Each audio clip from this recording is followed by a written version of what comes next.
themselves there, and we, the black man, you know, it's very difficult. I know it's not easy, but it's something we have to do. Okay, sis. Thanks very much for your info. Have a nice day. I will, and yourself. Okay, I will. All right. Thanks very much for calling Genesis. Bye now. Bye-bye.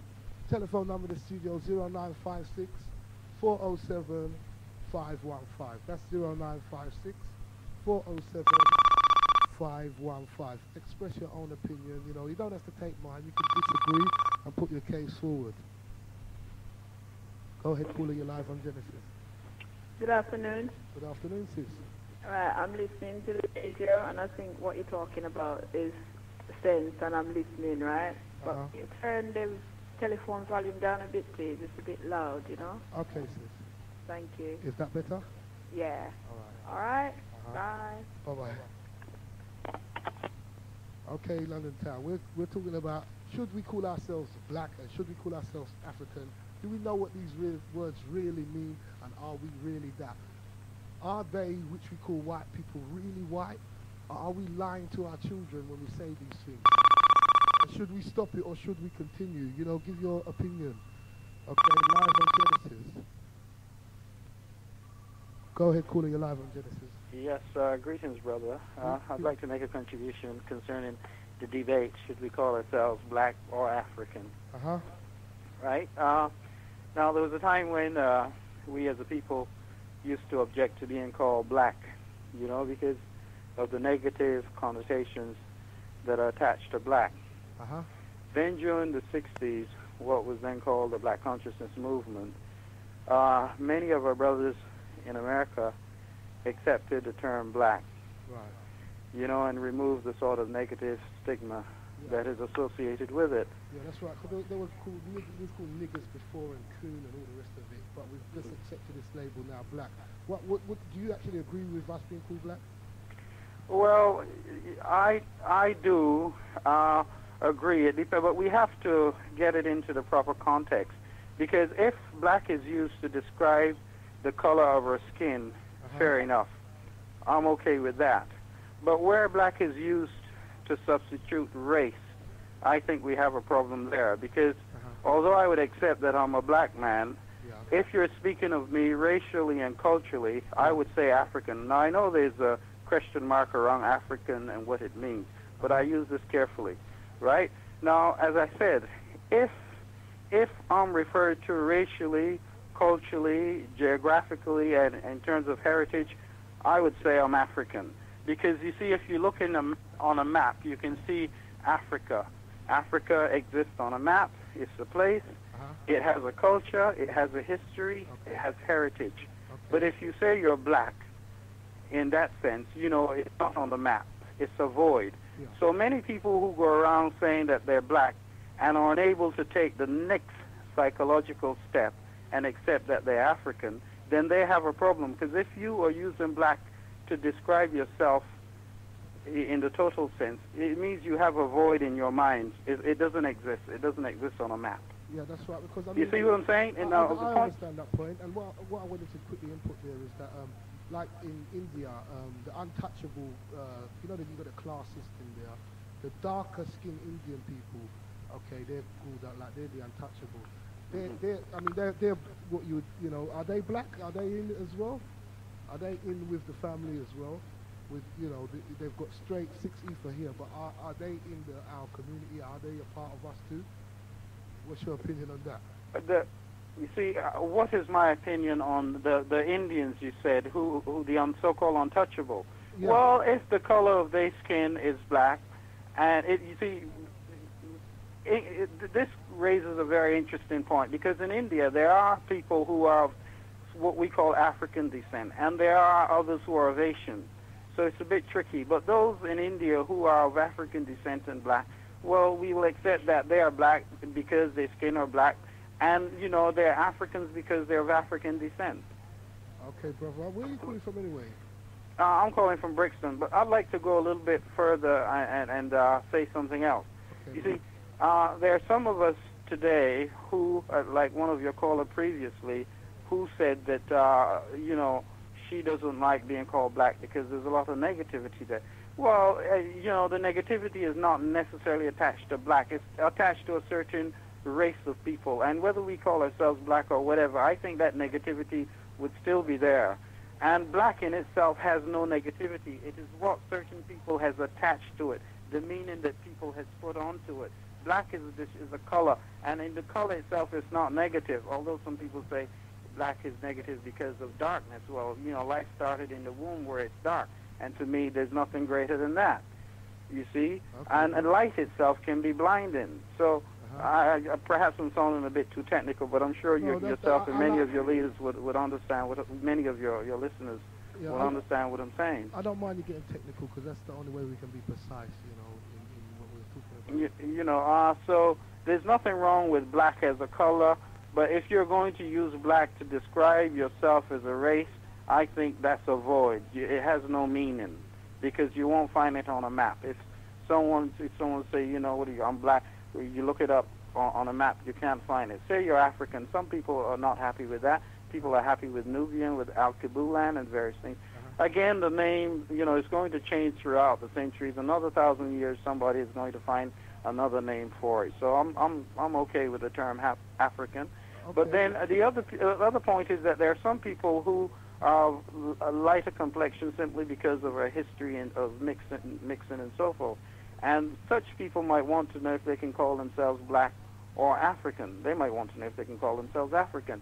Now, what I would say is that, as a people, we have to embrace all of our reality, all that we're made up of, because some of us has, Caribs in us, some of us have, Asian, some have European.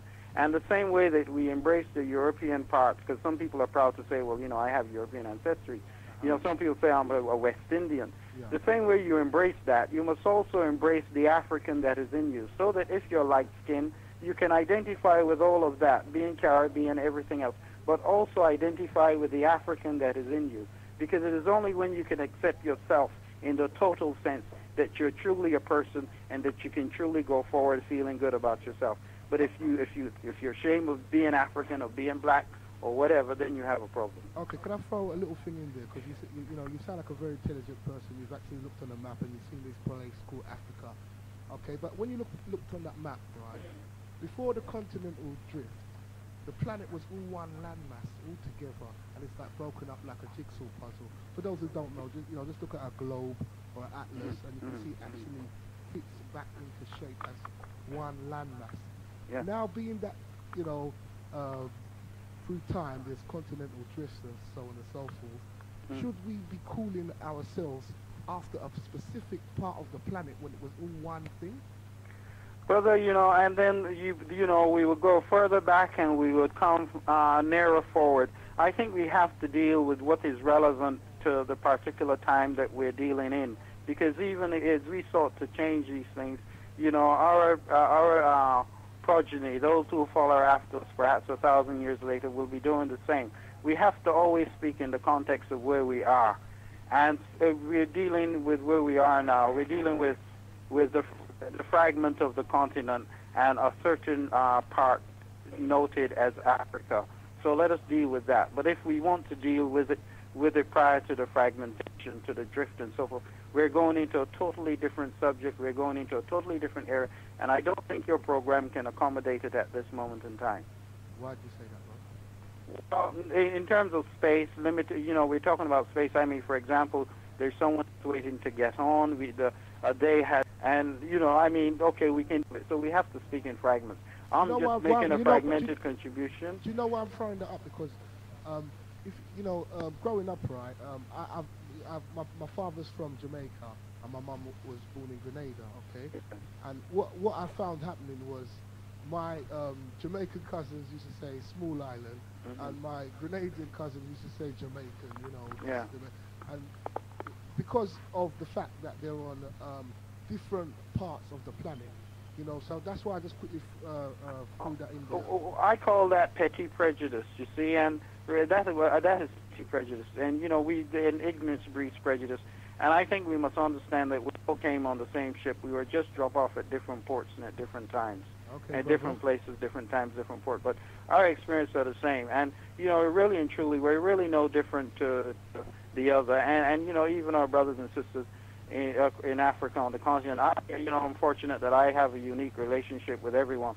The work that I do, puts me very much in touch with my brothers and sisters in the continent, and equally so my brothers and sisters in America and the whole African diaspora in the Caribbean and so forth.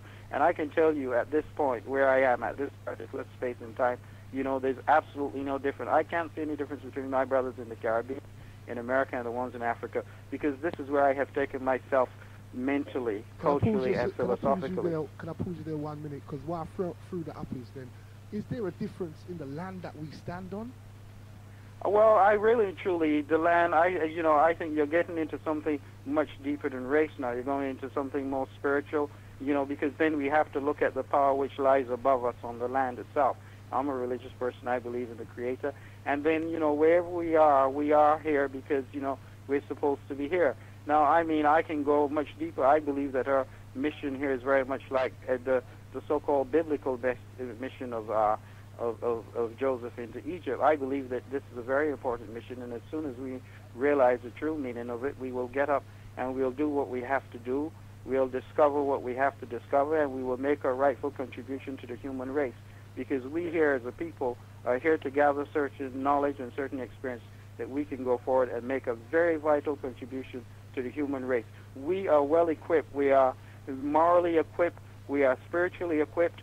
And as we see the world in decline, I think we have to now come forward and accept our responsibility as the people who have a tremendous contribution to make towards the redemption of this decadent world that we're living in. Okay, my brother. Thanks very much for your input. Okay. You're welcome. All right, if you keep it locked to Genesis while you're here. All right. Enough respect, yeah? Good. Back to reality.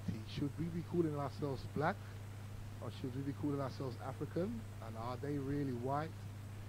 And let's get it right. Telephone number in the studio, 0956 407 515. Gets you live on Genesis.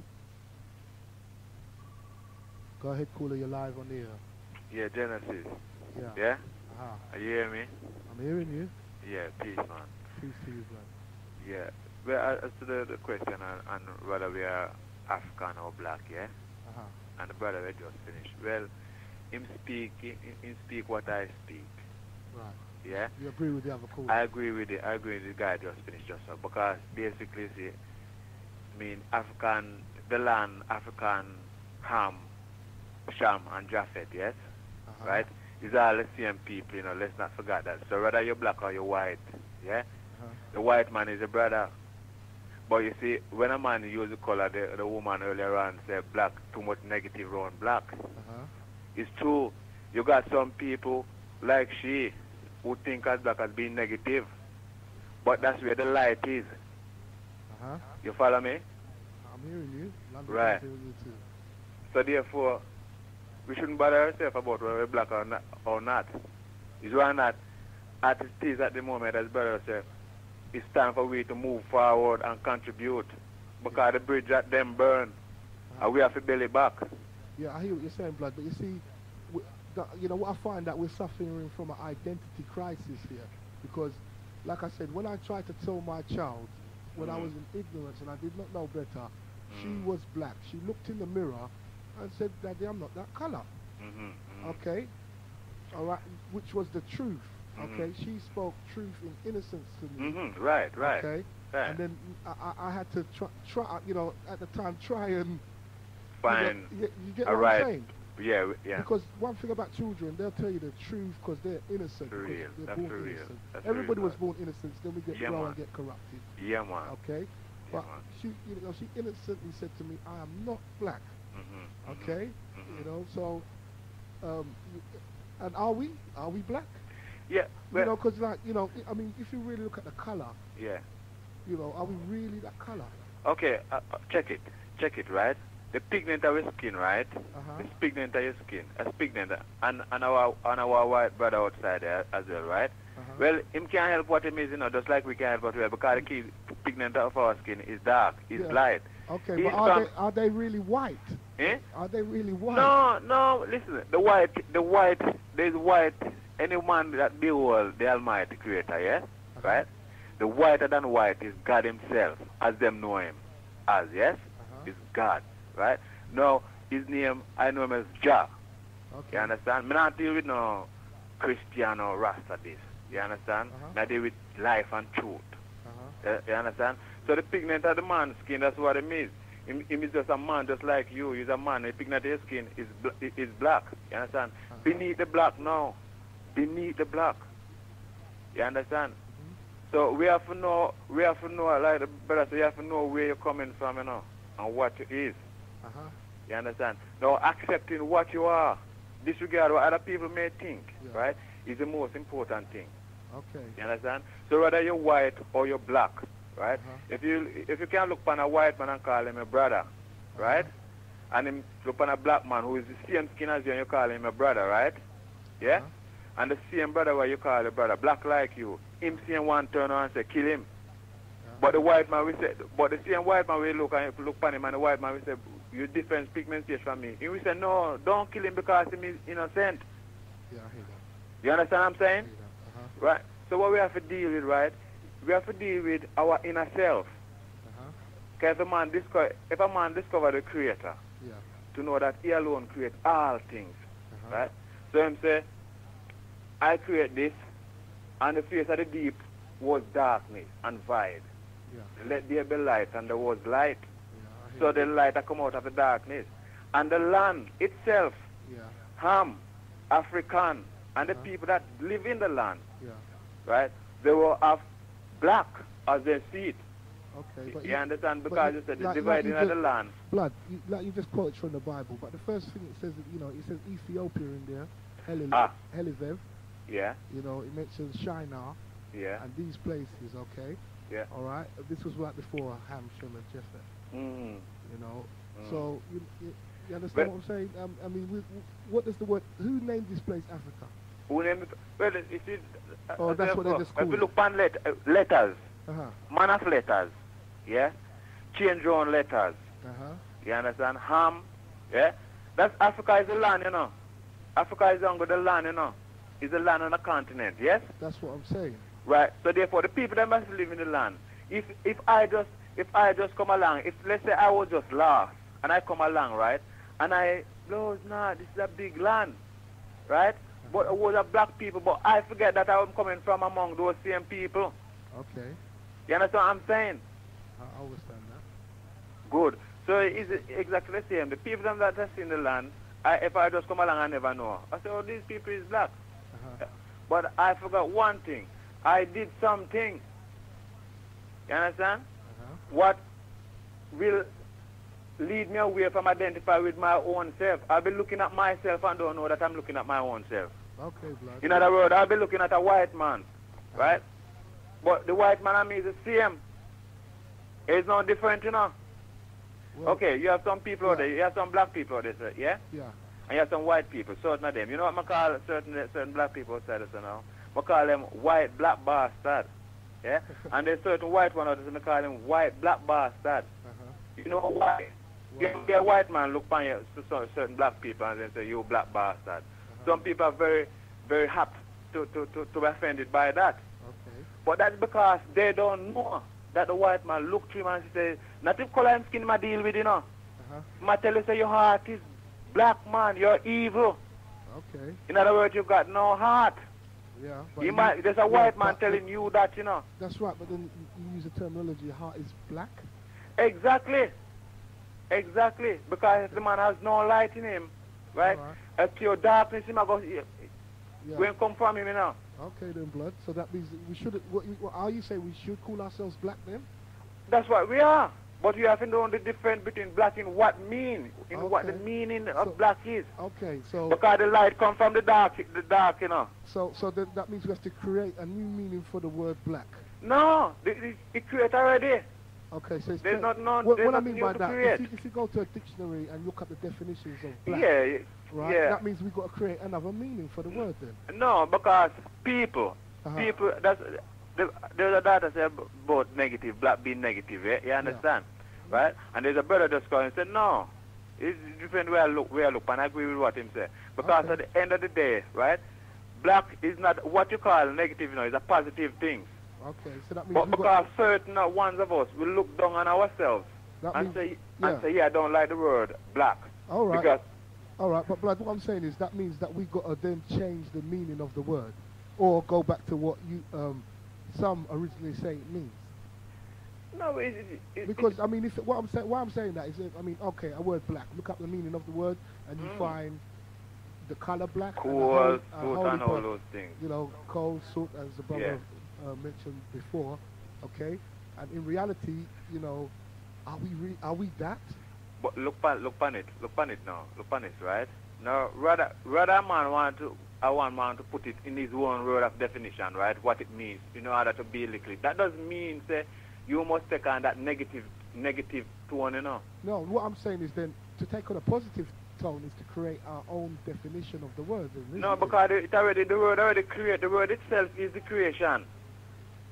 Black you understand? Means the creation, the word itself is the creation. Black. Yeah, the word itself is a creation. Okay. Because from the one word is from what everything come from. All the nation and the earth come from that one word. Alright, I hear that, Blood. You understand? But some person take it in a negative way.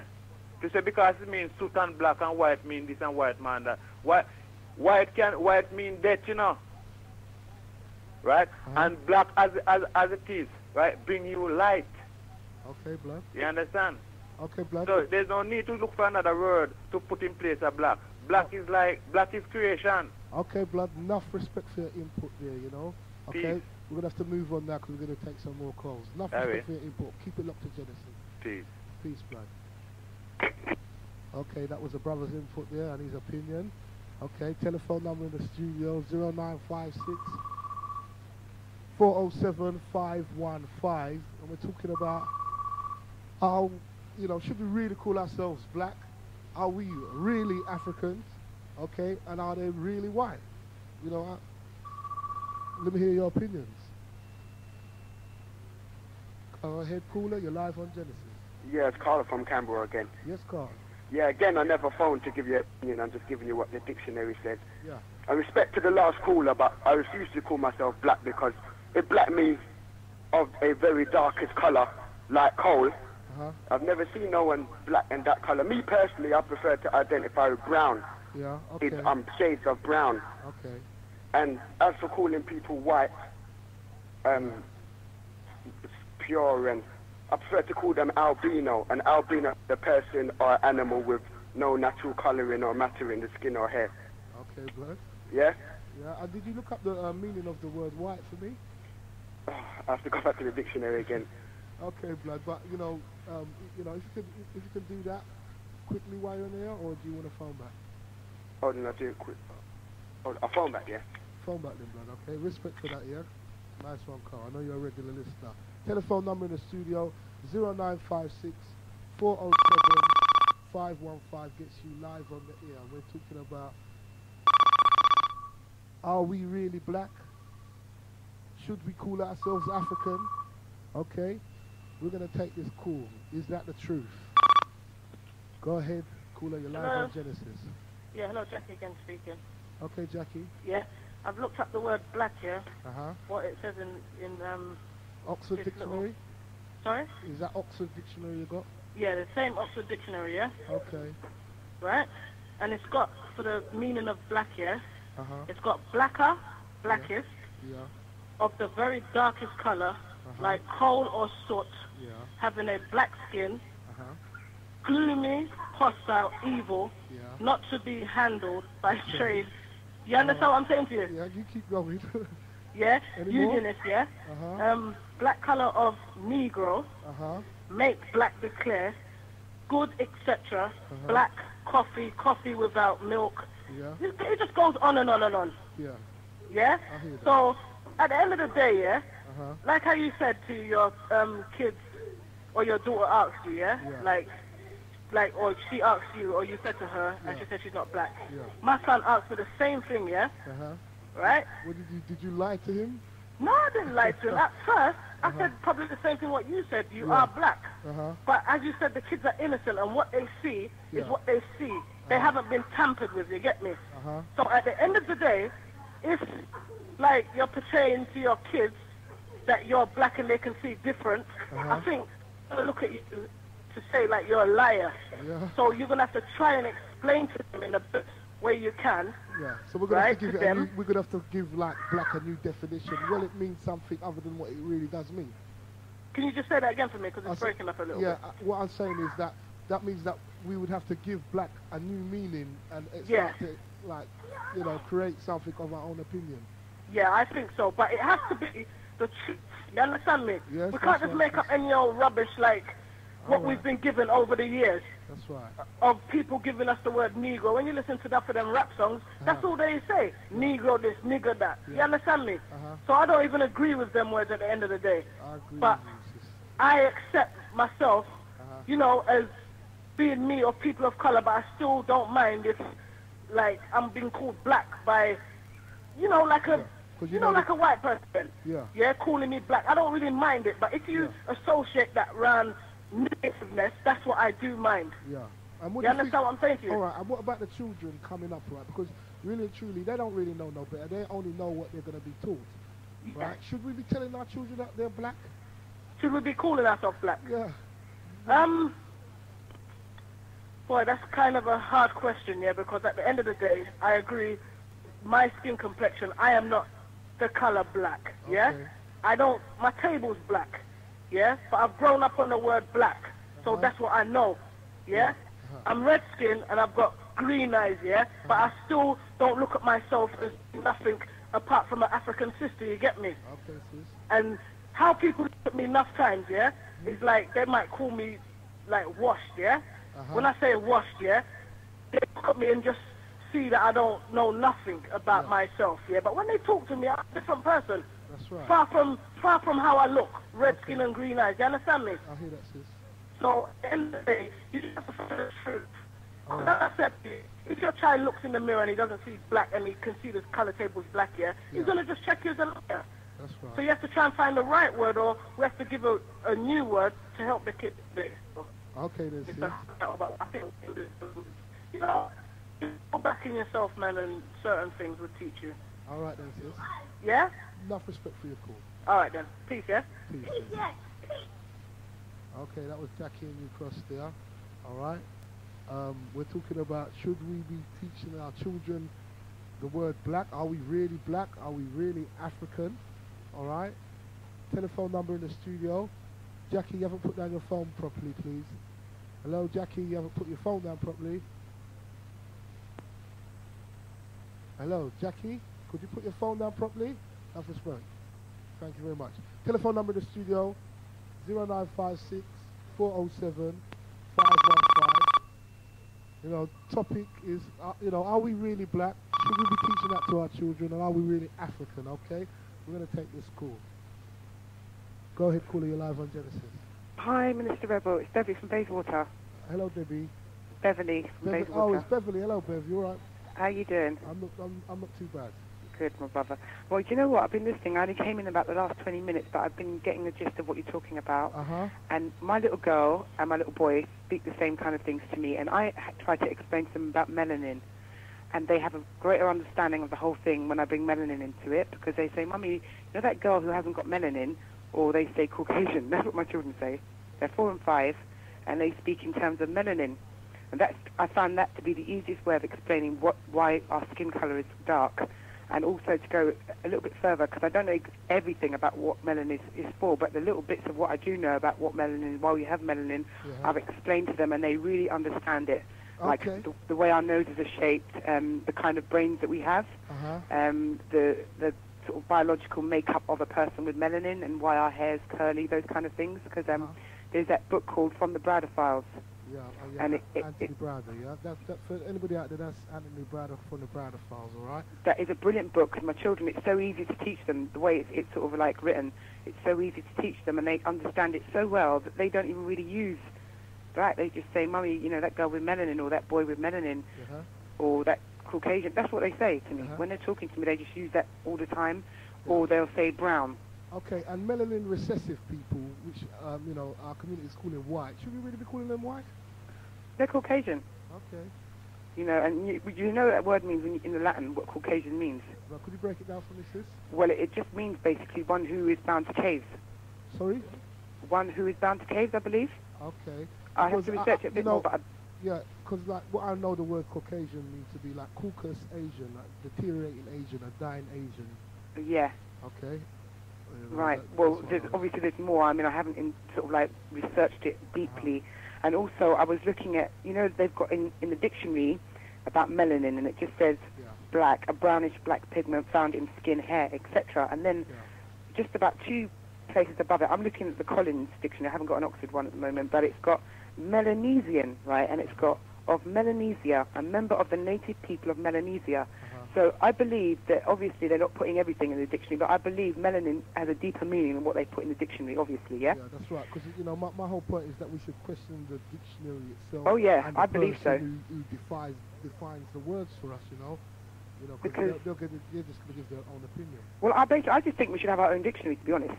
Somebody should just create a whole new dictionary with words, you know, with everything in it. And also, what was I going to say again? They've got, like, for instance, they have Caucasian in the dictionary. They have the definition of that, okay? And also, you know, Nubian? Yeah.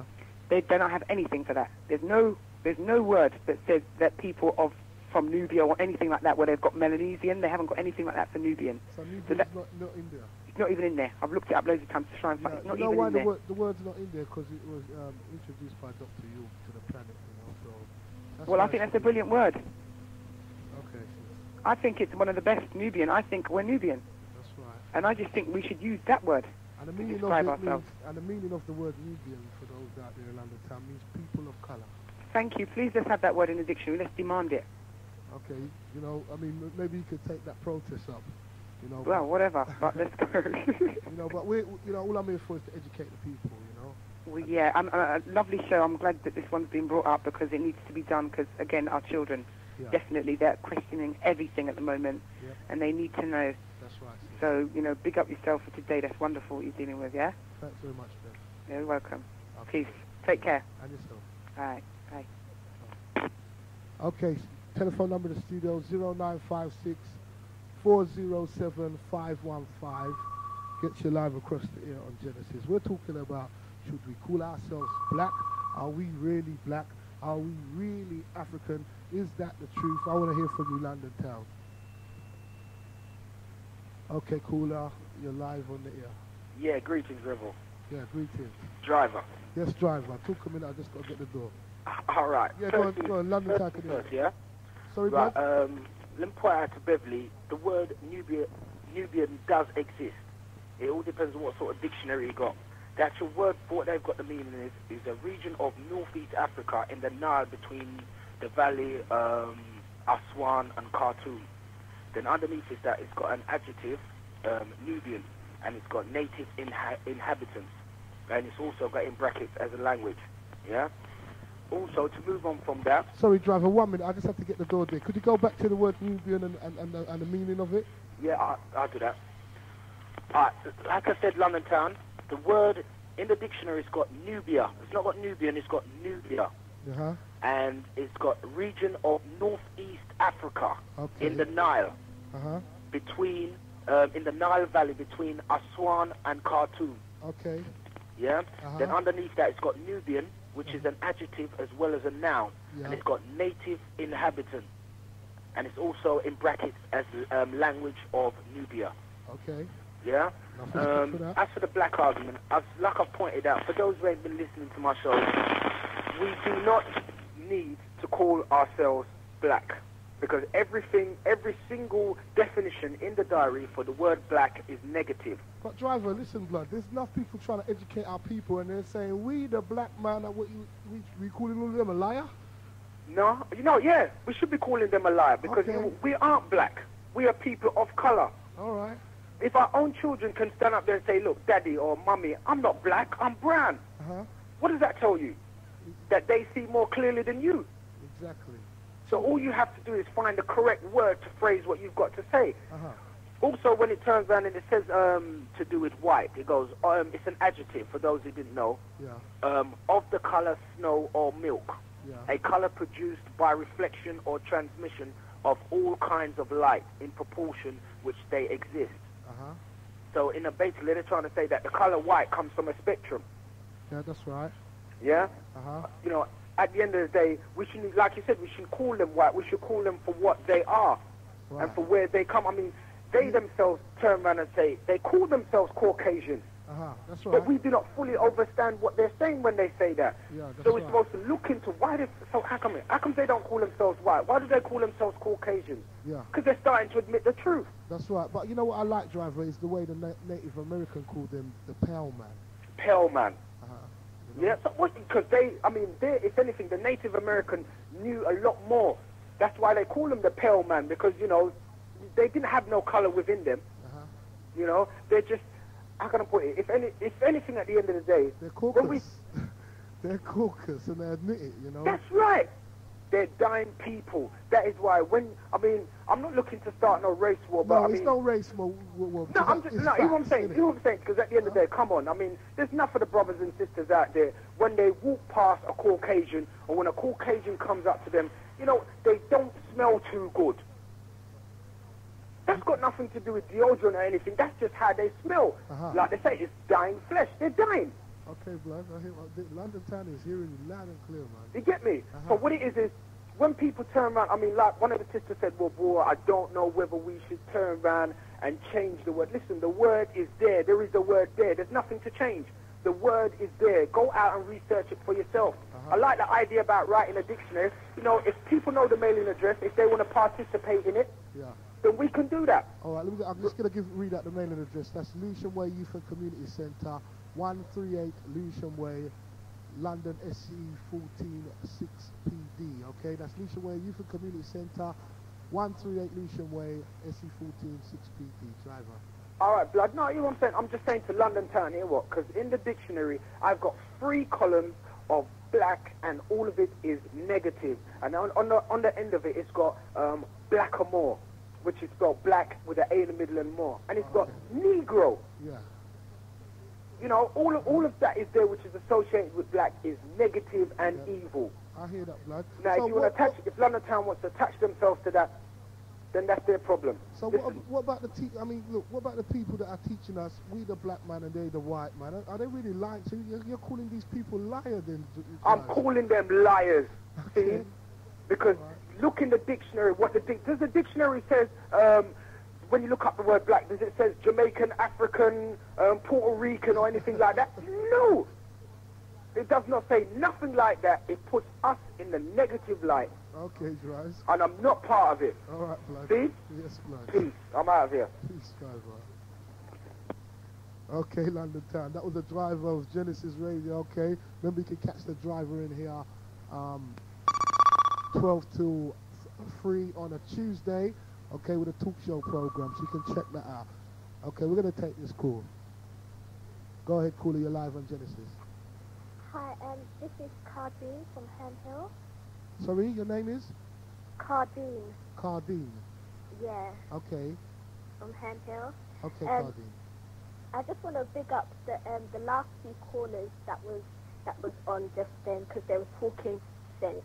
Okay. Right, but you see, the thing is that what I don't understand is that why our people have been programmed to think black is something to be ashamed of. I mean, it's strange that the people who gave us world culture, science, religion and civilization know so little about their heritage. You get me? I mean, the world was created out of darkness, right? Black soil, out of black soil comes life and vegetation, yeah? The womb of a mother is where the seed is nourished and given life. As far as I see it, the word black symbolizes life, yeah? Okay, but when you go to the dictionary, it doesn't say that. Yeah, but why are we accepting what other people are saying what black is? So because we should make up our own definition of what black is and teach it to our children rather than accept what everybody else says out there. I don't think that that's right. You get me? Because I mean, like. So what you're saying is that, like, because you see, by saying that, then black, the color, okay, and black, the race, would be, you know, using the same word okay, to describe two different things. Because if I said to my, what I'm saying is is this. If I said to my son, color the tires of the car black, okay, all right, and then I'm saying you're black, okay. So do you understand what I mean? So what should we do with the color then? I mean, what I feel is that we need to redirect our way of thinking and start believing that the word black represents life and power. Because before, white used to symbolize death. In like African and Oriental traditions, the color white was used to symbolize death. E.g., like when like a fire dies, all that remains is white ash. Therefore, when the fire of a man dies, white is the appropriate color. Like in the dead of winter, the ground is covered with white snow. Do you understand? What was perceived as being good is now perceived as being bad. Everything has been reversed. Do you understand what I'm saying? I do understand that 100% now, but we're getting to a point of to identify ourselves as people. Should we be identifying ourselves by the name black? You're saying that yes, we should. Well, I thought that we should, but I think that what we should do is give that black we a should. new meaning. Yeah, exactly. Like we classify ourselves. Like Jamaican people classify themselves as Afro-Caribbean. Now, if you break down the word Caribbean, Carib means wild one and savage. And we're accepting that. And every day we're calling ourselves Afro-Caribbean, and what we're actually calling ourselves is wild ones and savages. And I'm sorry, as far as I'm concerned, I am no wild person and no savage. Yeah, but that word Caribbean, all right? The Carib Indians were called, that's why they named it, Caribbean. But the Carib Indians, that's who they are referring to as wild and whatever, and that is a Caucasian definition of the word, because the Carib Indians wasn't wild and savage, like, they just was living as a community, getting on with life and living by nature. So again, that definition that you've given for the word is wrong. You understand what I mean? So what I'm saying is that we've got to be careful with the words and the terms we're using, and the dictionaries we're going to look it up in. Do you understand what I mean, sis? But enough respect for your input. You're saying that we should give black a new definition. Okay, I hope I got that clear for you. Is that what you're saying? Yeah. Okay, That's sis. exactly what I'm saying. All right then, sis. Exactly what I'm saying. Enough respect for your call. Okay then, thanks a lot. And you keep it locked to Genesis, yeah? I will. All right, I then, will. sis. Okay, bye. Bye. Okay, London Town. Telephone number in the studio 0956 407 515. I've got about 7 minutes left of the show. All right. Remember, I'll be back on the air tonight between the hours of 1 and 3, and I'll play a tape, right, to break down exactly what we are, who we are, and where we come from. All right, that's between the hours of 1 a.m. and 3 a.m. tonight. Okay, you're live to London. Yeah, it's Carl again, yeah? Yes, Carl. Yeah, before I start, I'd like to say big shout to it was the driver for hitting the nail on the head. And the last caller, if we're going to change the definition of black, we need to change the word black too. Sorry, Blood, what was that last bit? If we're going to change the meanings of that word black, we're going to have to change black, black the meaning anyway. Yeah, because that's what I was saying. Now, what are we going to do with the colour now? What we're going to do with the colour? Yeah, that's what I'm saying. That's what I said to the sis. If we're going to use the word black for us, then what are we going to do with the colour? You understand what I mean, Blood? Yeah. So I just wanted to say that then, yeah? Okay then, Blood. And you don't want me to look at white, do you? Someone already said that, yeah? Yeah, that's right. That's safe now, Carl. Alright, that's safe. You keep it locked. Telephone number in the studio 0956 407 515. Gets you live on Genesis.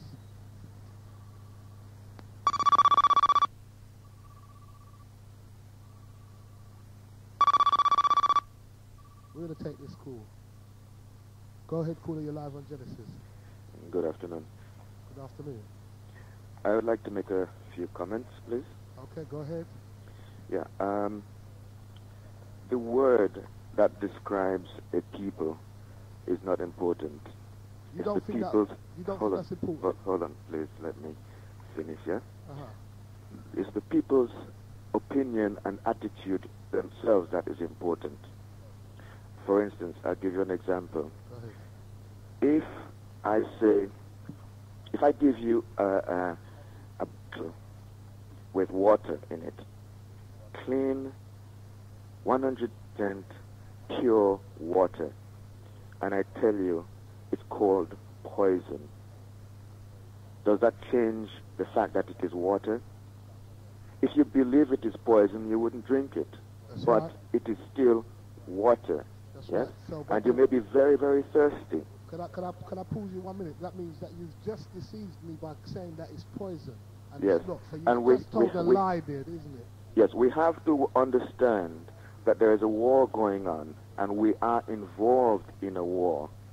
And this war, we are taking words that have been defined by other people to describe us who are their enemy.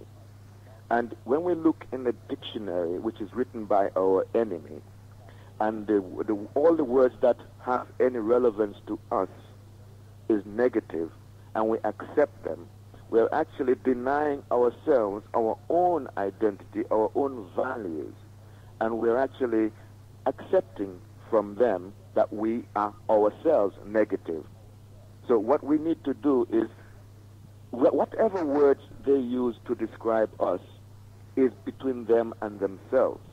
We need to find words that describe ourselves accurately and mean something positive when we use them. And it doesn't matter whether you call yourself black, you call yourself African.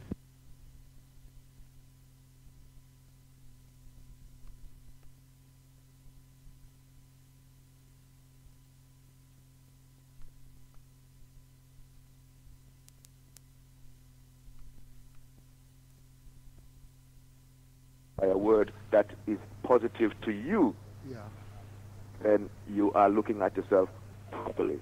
Okay, can I pause as far as the melanin... 1 minute, can I just pause you there 1 minute there? But you see, by saying that, if I say that I'm an African, somebody over there says they're a melanin man, somebody over there says they're a Nubian, and somebody else over there says they're Africans, for instance, haven't I now, and haven't we been divided?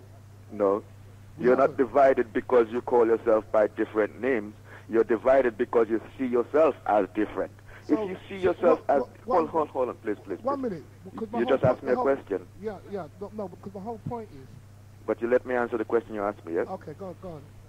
If you see yourself as different from me, it doesn't matter whether we use the same word to describe ourselves, because you see yourself as different from me and you see yourself as my enemy. We are enemies. But if we use different words to describe ourselves, because of, for instance, we might be born in a different area. One person calls themselves Nubian because they were born in Nubia. One person calls themselves Nigerian because they're born in so-called Nigeria.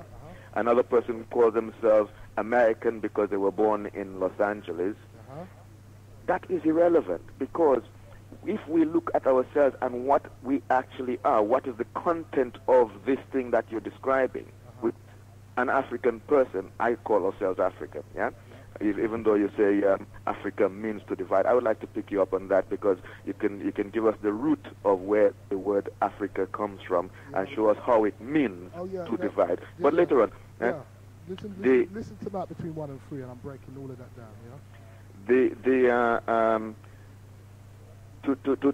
For us, the important thing is for us to see ourselves as people of value, and not to carry with us the negativity of ourselves that the Europeans have actually applied to us because we are at war with them. Yes. There's another couple points. The term melanin, to say people with melanin, is not very accurate, because every human being has melanin. Like I said... Hold on, please. No. The only difference is that... Well, blood, because I said melanin recessive. Okay, I did... The only difference between African people, or in fact, people with dark skin and others, is that we have more melanin on our skin than other people do. but everyone has melanin throughout our system. So yeah? That means that they're recessive then, yeah? No, it doesn't mean that they're recessive. It means that they have less melanin in one organ than we do. But one organ being the skin. The skin is the largest organ we have in our body, yes? And they have less melanin in that particular organ than we do. Yes, and in fact, within African people, there are many different levels of melanin content. So if we're going to start judging ourselves in terms of value by how much melanin we have in ourselves, then we're going to have a hierarchical system within our own community of who is better than whom. And I wouldn't actually like to subscribe to that one. The term Caucasian is, I understand the term Caucasian to mean people who come from the Caucasus Mountains, people who lived actually in the Caucasus Mountains for a very long time, so over many thousands of years, and after a long while came out of those mountains and waged war on everybody else. That point I agree with, yeah. I do agree with that point.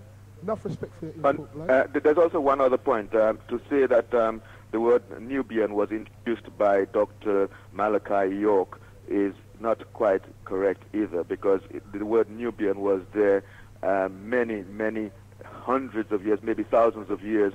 No, not maybe. Thousands of years before Malachi York was even thought of as an imagination. No, when I said that, it is to mean to call ourselves as a race Nubian. Okay, that was introduced by Dr. York. Well, that may be the case, but I have no objection to being called a Nubian. I have no objection to be called Ethiopian. I have no objection to being called black. I have no objection to being called melanin man or African. In fact, I use the word African, but I have no objection to being called anything because I know what I am. Okay then, my brother. Okay, thank you. Thanks very much. Thank you. Okay, London Town.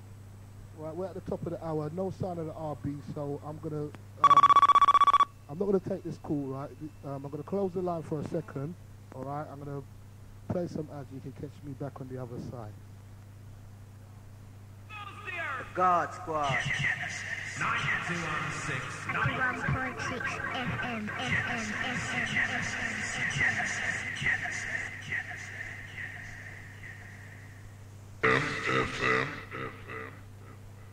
Okay, London Town. No sign of the RB, and I'm opening back up the phone lines, all right? Okay, we're going to continue with the same topics, all right? Telephone number in the studio is 0956 407 515. I'm sitting in for the OG Briggy. This is the Regeneration Show, really. Okay, OG, I know you're listening out there, London Town. I won't mind you giving the studio a call as well, yeah? You can catch me back on the air tonight between the hours of 1 and 3, and I'll clear up the matter 100%, because everybody's got their opinion, but what it really is, you know, you'll get to that. Listen between the hours of 1 and 3, okay, to the True Light Show, all right, and I'll break it down. You'll get the full breakdown proper, all right? In the meantime, we're going to take this call. Go ahead, caller, you're live on Genesis. Hello, have a good afternoon to everybody. I'd like to say one thing. I've been listening to your conversation all through the evening, and I think black is a very beautiful color. Okay. Black is the creating mother. I know, it's a lovely color. It is a beautiful color. Let's not dispute that. Let's not say, should we change it? It is the creating mother. It is the divine feminine.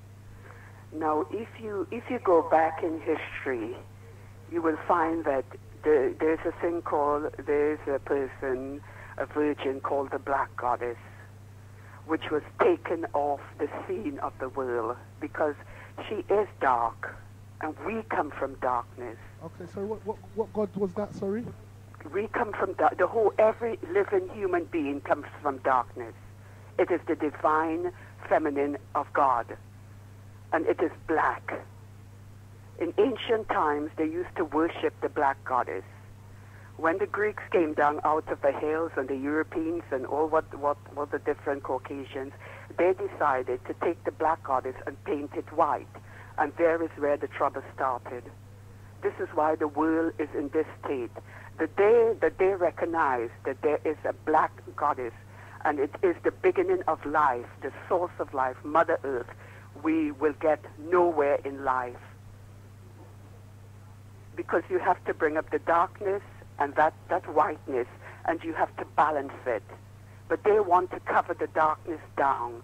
You can't. It is intrinsic. It is part of life. It is who the whole world, we are darkness. Okay, my sister, right, listen, right, so, I've got a daughter, right, and she's of a lighter hue than myself, yeah, okay, and, I tried to say to her that she's black, okay, and, she said to me, Dad, I am not black, all right, what would you say to a child that asks you if they're black? What would you actually tell, what would you say, yes? Well, I would try to explain to her, if I were you, the meaning of negative and positive, and yin and yang, which in every religion you find these two opposing factions in life. That's right. You have to, if you look, you go back to the Kabbalah, which is the Jewish and whatever it is, I mean, you will find the two pillars, which is negative and positive. This black goddess is top on the head of the pillar of negativity, but she is the most important person. Without her, nothing doing. Okay, so could you mention that god, because I was on the phone to somebody at the time, so could you actually, what's the name of that goddess? Well, the goddess is just, in ancient days, she was worshipped as most things. I mean, Diana is, I mean, sometimes Diana is a goddess of white, sometimes she's a black goddess. Okay. You have the goddess Sophia, which is supposed to be all good and everything. Yeah, but then Sophia. Can I pause you 1 minute? You see that goddess Dinah, that you know that you do some research into that goddess. She was a really wicked woman. Yes. That was Aphrodite. That was Ishtar. Yes. You know that was. Yes. But if you don't acknowledge these goddesses, you cannot get any further. You have to go back to them first of all. No, because they brought about, I mean, a lot of them brought about Baal worship and the worship of Baal, and I'm sorry, sis, I can't agree with that. No. You have to bring these things up, and it has to be balanced. Without the black goddess, there is nothing doing. Do you know that they used to take the black statue, I mean, Africans used to worship the black goddess. When they came and they found it, they used to take it and paint it white. We are not all wholly good. Each of us have evil within us. This is what people fail to acknowledge. We all have evil in with us, and it has to be brought up and balanced. Because if it doesn't, you don't know who you are. We are not good. We are not God. You know, we're not. Even the saints have to work through this. They have to work through this to get to a point in life where they can connect with God. The black goddess is the earth. The white goddess is the divine side. The earth and the divinity has to connect. If you do away with the earth and the black goddess and the blackness as it is where we came from, how can you connect with the divinity? You have thrown the ladder down between heaven and earth. And this is what they have done to the black goddess, because she is earth. She is Mother Earth. That is the color. We come from darkness. Out of darkness come light and learning and knowledge. We're wisdom. But knowledge is what we know. And if you throw away the black goddess, you will have no knowledge. And if your child said that she's a different color, within her is that black side. I am mixed. They used to call me mixed breed all the time. What do I care? I just want to know who I am. I come from blackness. Not because I have a brown color or something like that, you know. I come from blackness. I hear that, sis, right? But, you know, when you talk about the meanings of words, okay, what black means in the dictionary and what black means, I'm saying, should we call ourselves that? And you're saying yes. You're saying yes. Well, what do you?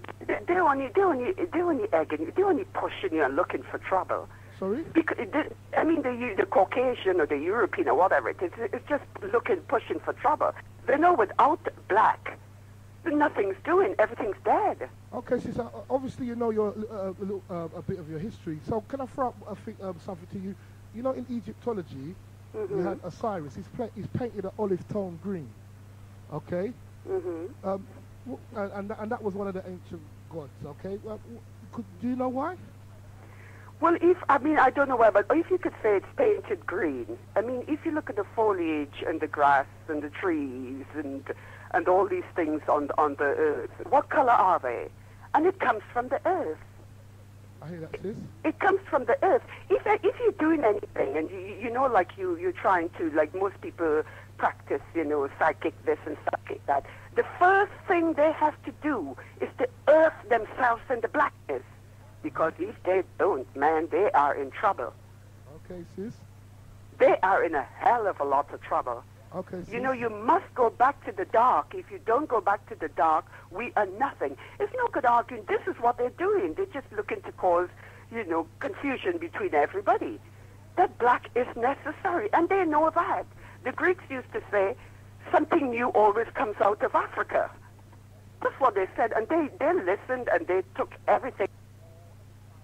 They wanted to war and fight and injustice, and they didn't like the Machian order, so they turned their back on the blackness that was justice and wisdom and love and sharing, and everything fell. I hear that, sis. Okay. You know, this is it. I mean, what is the argument between black and what is it? What does it matter what blooming color? Does it matter what color you are? Everybody has it in them. Buried deep in them is the knowledge and the beginning, the wisdom. You know, just let them know where you're coming from. Well, I don't care. When I go to the sun, and you see me now, I'm brown or fair. When I go to the sun, boy, you can't tell the difference. You cannot tell the difference. I have 7 different bloods in me. And starting with the Caribs, I have them deep in me. My grandfather was a Carib. My grandfather was a Carib. You know, and they say Carib while eating people, but I have the knowledge that they have. I don't care what they say. I want to use that knowledge now to change things. Don't care what people say about you and what color they are. It's just this thing about you black and you black. So, yeah, so what? Who cares?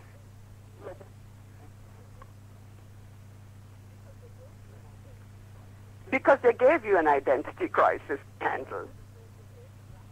No, they gave the black people an identity crisis to make you feel that black is inferior. Do you know it? Because the 2000, the end of the 2000 year that's coming up now, it's all to do with the black goddess because they refuse. Who do you think Solomon spoke about in his songs? Who do you think he was talking about? The black goddess. Without her, Solomon worshipped her like nothing. When Jesus said the queen will come out of the south, and they connect Sheba and all these black women with the black goddess, because black women, they are representative of the black goddess. Okay, sis. You know, without her there is no life. Believe me, she is the creative mother. And without her, in the Kabbalah, they hide her, put her down. She's bad. When she comes up anyway, she's evil. Then everybody painted. Do you know there's some black goddesses that they have found statues and nobody could lift them or move them from that energy point that they sit on? They cannot move them. Before you get to this gracious, beautiful white, you have to be black. And there's no two-way about it. You have to be black. You see, they say the white man is a traveler, so he don't care what the hell he do. He's going to grab anything and do what he wants. They say the color white is a spectrum. Okay? So we are the earth. We are the earth. This is the stock of what everything is made of, the earth. And if you turn your back on this black divine feminine, you turn your back on God. Because you cannot produce a child. Man and man cannot produce. This is why you have gays, and you have this, and you have that. Because they fail to acknowledge that everything with that goddess, that first creative mother is black. Out of darkness came light. Did she tell you?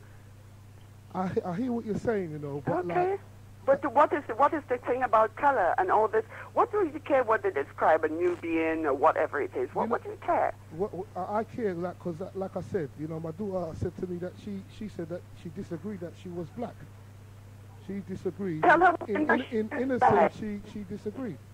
In her, you have to explain to her within her. She is her genes within her. That divinity within her is black, and she has to bring that up and come to terms with it. No matter what color you are, you've got to bring it up, come to terms with it before anything else. You've got to balance. And where this yin and yang sign, what do you think it means? They cannot do without the black part at all. You know, all these do-goody two-shoes who think I am completely good, I am white, you know, I can do this, I'm so beautiful. Don't tell me that. Don't give me that thought at all, because no such thing exists. We are black and white. There are two negative and positive in everybody. But just to say that they're just, you know, they are afraid of it. The people who want to discard and say there is no such thing as a black goddess, they are afraid of it, because she is the woman that gives life, and she opens her arms at the end of life and she accepts you back. And nobody wants to hear about that because they cannot accept it. Okay, sis, enough respect for your call, right? And to you and to everybody else who spoke. It was very, very enlightening. Okay, sis. Thank you very much. Bye-bye. Respect. Okay, London Town, we have the arrival of the RB in the studio, right, you know, for the last 10 minutes. All right, you can catch, we're not going to take no more calls, I'm sorry, you know. All right, I'm sorry, caller, you know what I mean? My time's up now, right? All right, I'll be back on the air tonight, 1 till 3, and I'll break it down for you, because obviously some people agree, some people disagree, and it's got to be put to bed, all right? So tonight, between the hours of 1 to 3, I'll be playing a tape that finishes it all off, all right? and RB's coming into this just half an hour of my show, even though he came late, you know? Well, never mind. Okay, this is the Spiritual Regeneration Show. You can catch OG Briggy back in this hot seat between the hours of 12 and 3 every Wednesday afternoon, okay? OG, I hope you're having a nice little chill out there, you know what I mean? All right?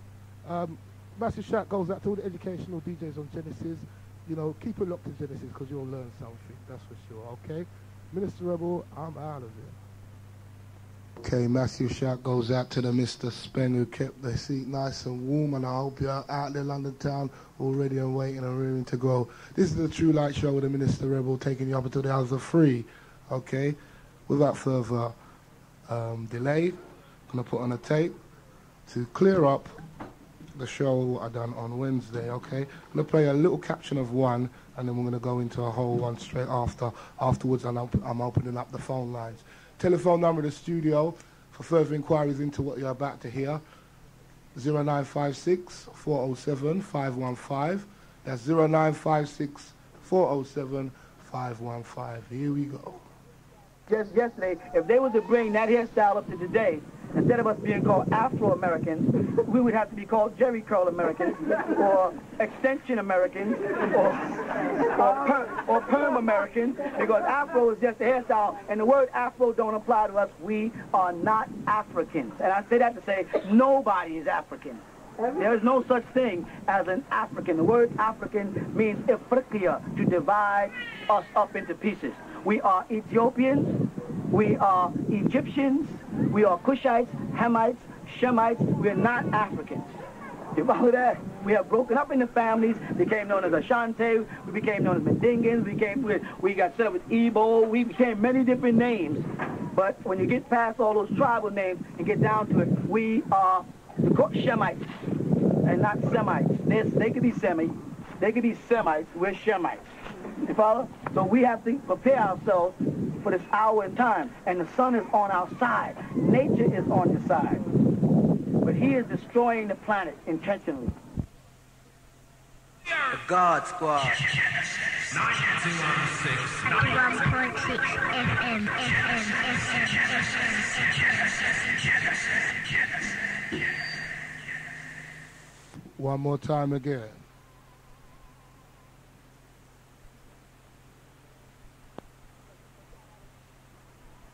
Because you forgot how to be some people. And that's one of the main reasons why I said stop the perms and the jerry curls and all that crap, because you can't afford it and you won't have access to it. You follow what I'm trying to say? And I didn't say go back to Afro, because Afro described one hairstyle.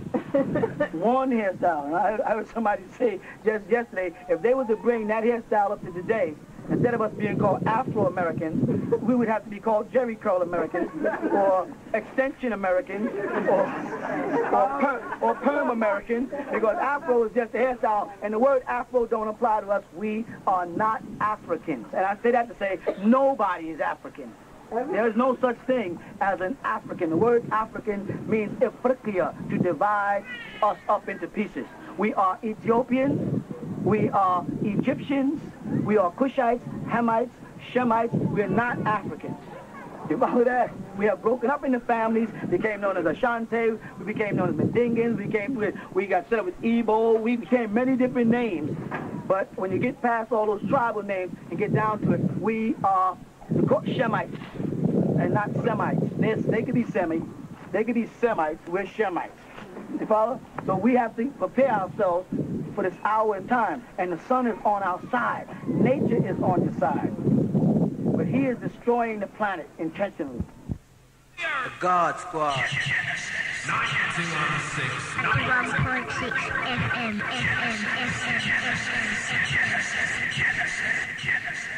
Put that up, all right? So we ain't African, that's for sure, right?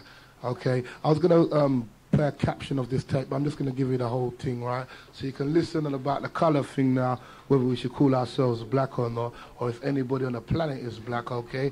Dr. Malachi's GU, a tape called Elohim. You're going to get the whole of it. After this tape, I'm opening up the phone line, so here we go.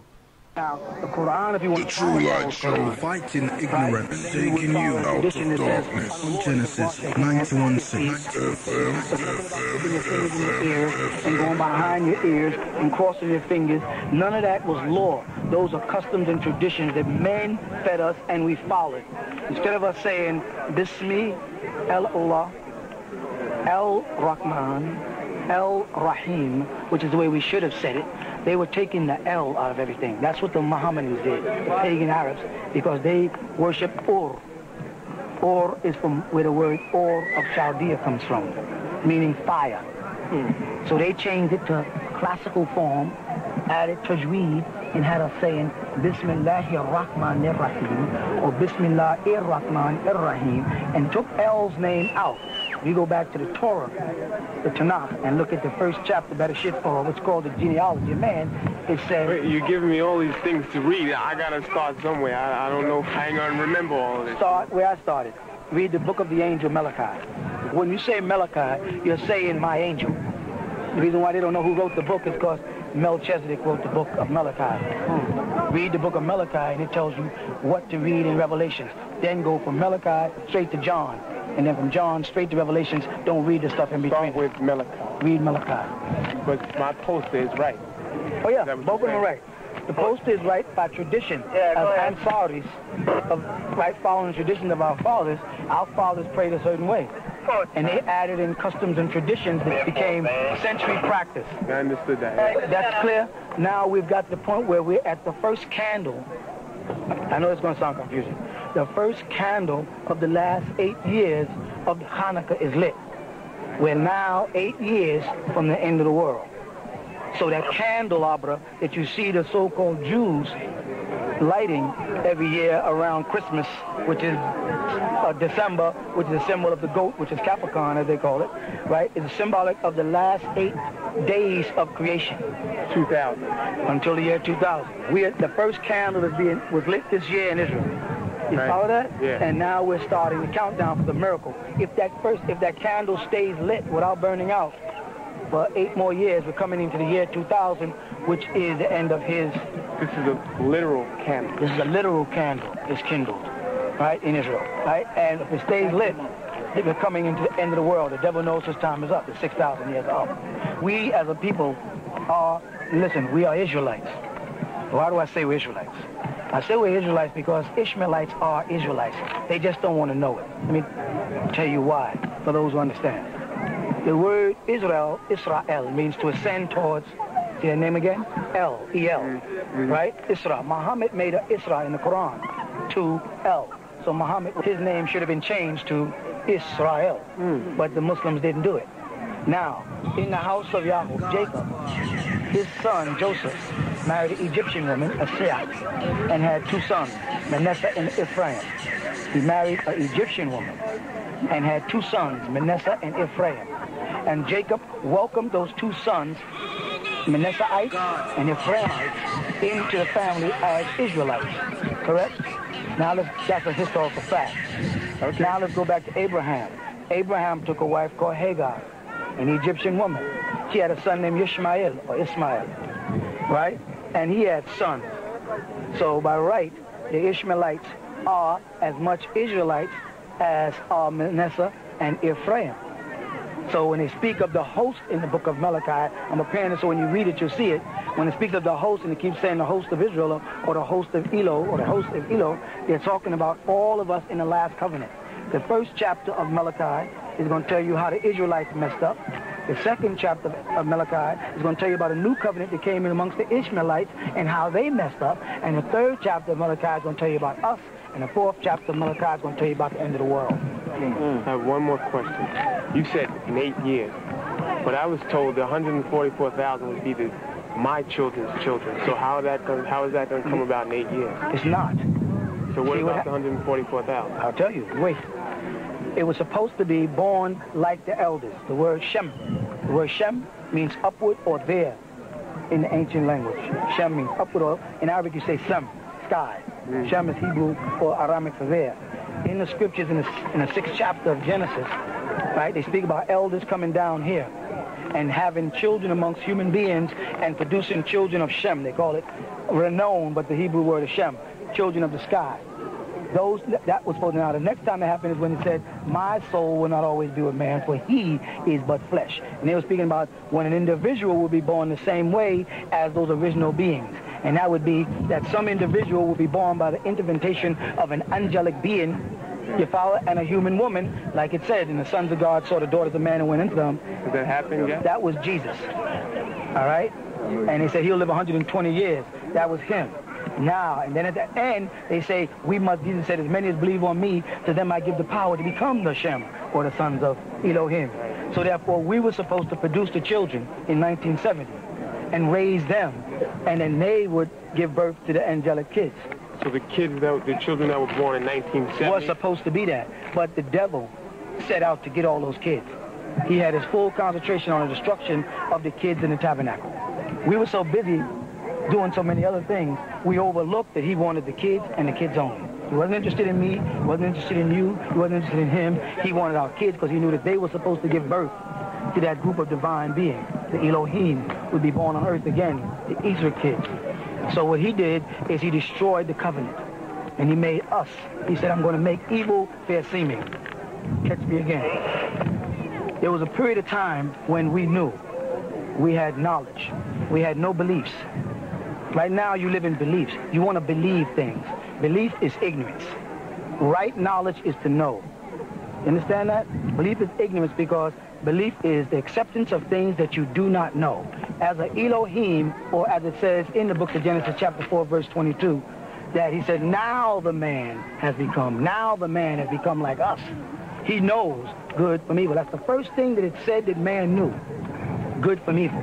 This was the result of the destruction of the children in 1972, from 1972. Okay, I was going to get to that. No, what it means is, back then was the only time we ever knew anything. Name something you know now. You know nothing. You don't know if there's a heaven. You don't know if the Quran is authentic. You don't know if you're a human. You don't know whether this is mustard or red. You don't know whether this is white or gold. All you know is what they told you, and you have belief in what they told you. When we were in our right state of Elohim, we didn't have beliefs. We knew, because we were the gods that everybody worshipped. You follow that? The people with the crown, the woolly hair, right? We were the original Watusi and the original Pygmies. There was hair. Pygmies and Watusis were the original people that was on the earth before Adam and Eve. You understand? Adam and Eve came after that. Adam and Eve was genetically bred by elders to give a genealogy. The first human being on the planet Earth, classified human being, was Seth's son. Seth's son's name was Enos, and Enos means mortal or human being. Seth of the Torah is Sethmos, the ancient Egyptian god, to Cain. You said Adam and Eve was born through somebody? Oh, yeah. Adam was a tribe, and Eve was a tribe. Male and female created he them. It says in Genesis. So where does the apple and the serpent come in? Apple and the serpent comes in with the pomegranate apple, and you can read all about the pomegranate apple and the building of Solomon's temple and the priest robe throughout Exodus and Leviticus and Numbers. These are books of the scriptures, in case you don't know. Yeah, I know what you're talking. Yeah, so, but that happened to the family. Once that breed of the Watusis and the Pygmies came together to have that child for the refilling of the earth. So if you read, you'll see that it says in the beginning he created two great lights. Correct? Poor interpretation says the two great lights is the sun and the moon. The moon has no light. So therefore, in Genesis, when it says he created two great lights, he couldn't be talking about the moon, because the moon has no light of its own. The moon is non-luminous. The second light he's talking about is the light that's inside you and me, people of the sun. We are Shem. The name Samson means solar. You with that? Yeah. That's what the name Samson means. Shamsa means the sun. Solar. We are sun people. This is why we can live under the sun and Europeans cannot live under the sun. What they do not teach you is what's called right knowledge. Right knowledge is that there's a sun burning inside of you, a light burning inside of you. That they tell us that there's just energy here. There's light and fire burning inside us, and that's what they're speaking about in the book of John when it says the light is shining in the darkness, but the darkness comprehendeth it not. And that light is called Ruh in Hebrew, and it's called Ra in ancient Egypt, and we were called Aman-Ra. The word Aman means Amana, faith. So Muhammad named all of those people that worship Ra, Mu'min and Mu'minati, which is short for Aman, and every one of your prayers end with Amin, which is the ancient Egyptian god, Aman, and the Ra was the sun in us as the original people of the sun. And we roam the earth millions of years, 17,250,000 years to be exact, before Adam was created 49,000 years ago. You follow that? And then Adam was just one breed from the Watusi tribe, and Hawa was one breed from the Pygmy tribe. They came together when the earth had been hit with a meteorite. It killed the dinosaurs and destroyed most of the life form on the planet. And that planet had to be refilled or replenished, like it says in the book of genealogy called Genesis, right? And that's when they brought these two kids together, Adam and Eve. And the men who brought them together were called the Elohim. That's why they translate in your Bible God. If you look into the Hebrew, it says in the beginning, Elohim did this. Elohim did this. And then when they get to Genesis chapter 2, in the first 4 verses, it moves from Elohim into Yahweh Elohim. And then when it gets into Genesis chapter 3, it gets down into who Satan is and his temptation of this man and this woman. But this man and woman were just walking on the earth where the spirit of the Most High, called Elohim, was already here. We were called the spirit because we were called Ruh, and Ruh is soul, and that's Ra, the sun, the light. And the light's the second light inside of us, the light that shineth that we don't understand. We are the gods. We have been taught to worship people when everybody on the planet is worshiping us. You understand? We are the people that they're worshiping. All this ancient Mesopotamian, Babylonian, and ancient Egyptian history are all facts, but it's all pre-history, meaning pre-Torah. The Torah was written strictly for us to log in our genealogy when the two children were created, Adam and Eve. Prior to that, we were gods, so we never worshiped. The first time you find anything about worship is when you get into Seth, and it says, and then they began to call on the name Yahweh, and that you'll find also in Genesis in its 4th chapter. Then they started calling. Prior to that, we didn't worship because we were worshipped. We were the Elohim. And that's why they always say Elohim is plural, and they try to put Jesus back there with the Elohim. So you go back to the book of John, and you read John chapter 1, it says, in the beginning was the Word. Now go to Genesis, and it says, in the beginning, Elohim created. In the beginning was the Word. And then you go back to Genesis, and it says, in the beginning, Elohim. So the Word and Elohim must be the same thing. Yes, Jesus was a part of the Elohim because he was one of the elders. And those elders and scientists are the ones who bred the Adam and Eve after the planet. The God Squad. 91.6 FM.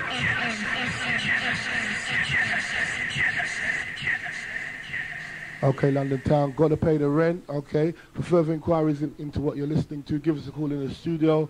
Telephone number 0956 407 515, okay. Catch me back on the other side. Atheos. If I don't worship a theory, I'm an atheos. And they say atheist. You see, or in Greek, the same thing, Dios, or in Spanish, Dios, or in French, Dios. All of these names come out of the same thing, theories. We didn't worship theories because we were Etherians. The ether, atheist. We were Etherians, and we were the gaseous people. If you look at the word gaseous and change that G, which is the ancient language, from a G in Hebrew, we say gemal. In Arabic, you say jet, right? Take the word gas and put the jet there. And what do you get? Gas. Say it, gaseous. Say gaseous. Gas. In our Hebrew, it's ga, gemal. In Arabic, it's ja. Put the ja where the G is at. Jesus. Oh. A spirit. See, a spirit belief. Because we didn't believe in spirits. We didn't believe in spooks. You know why we didn't believe in spooks? Because that's what they called us. spooks.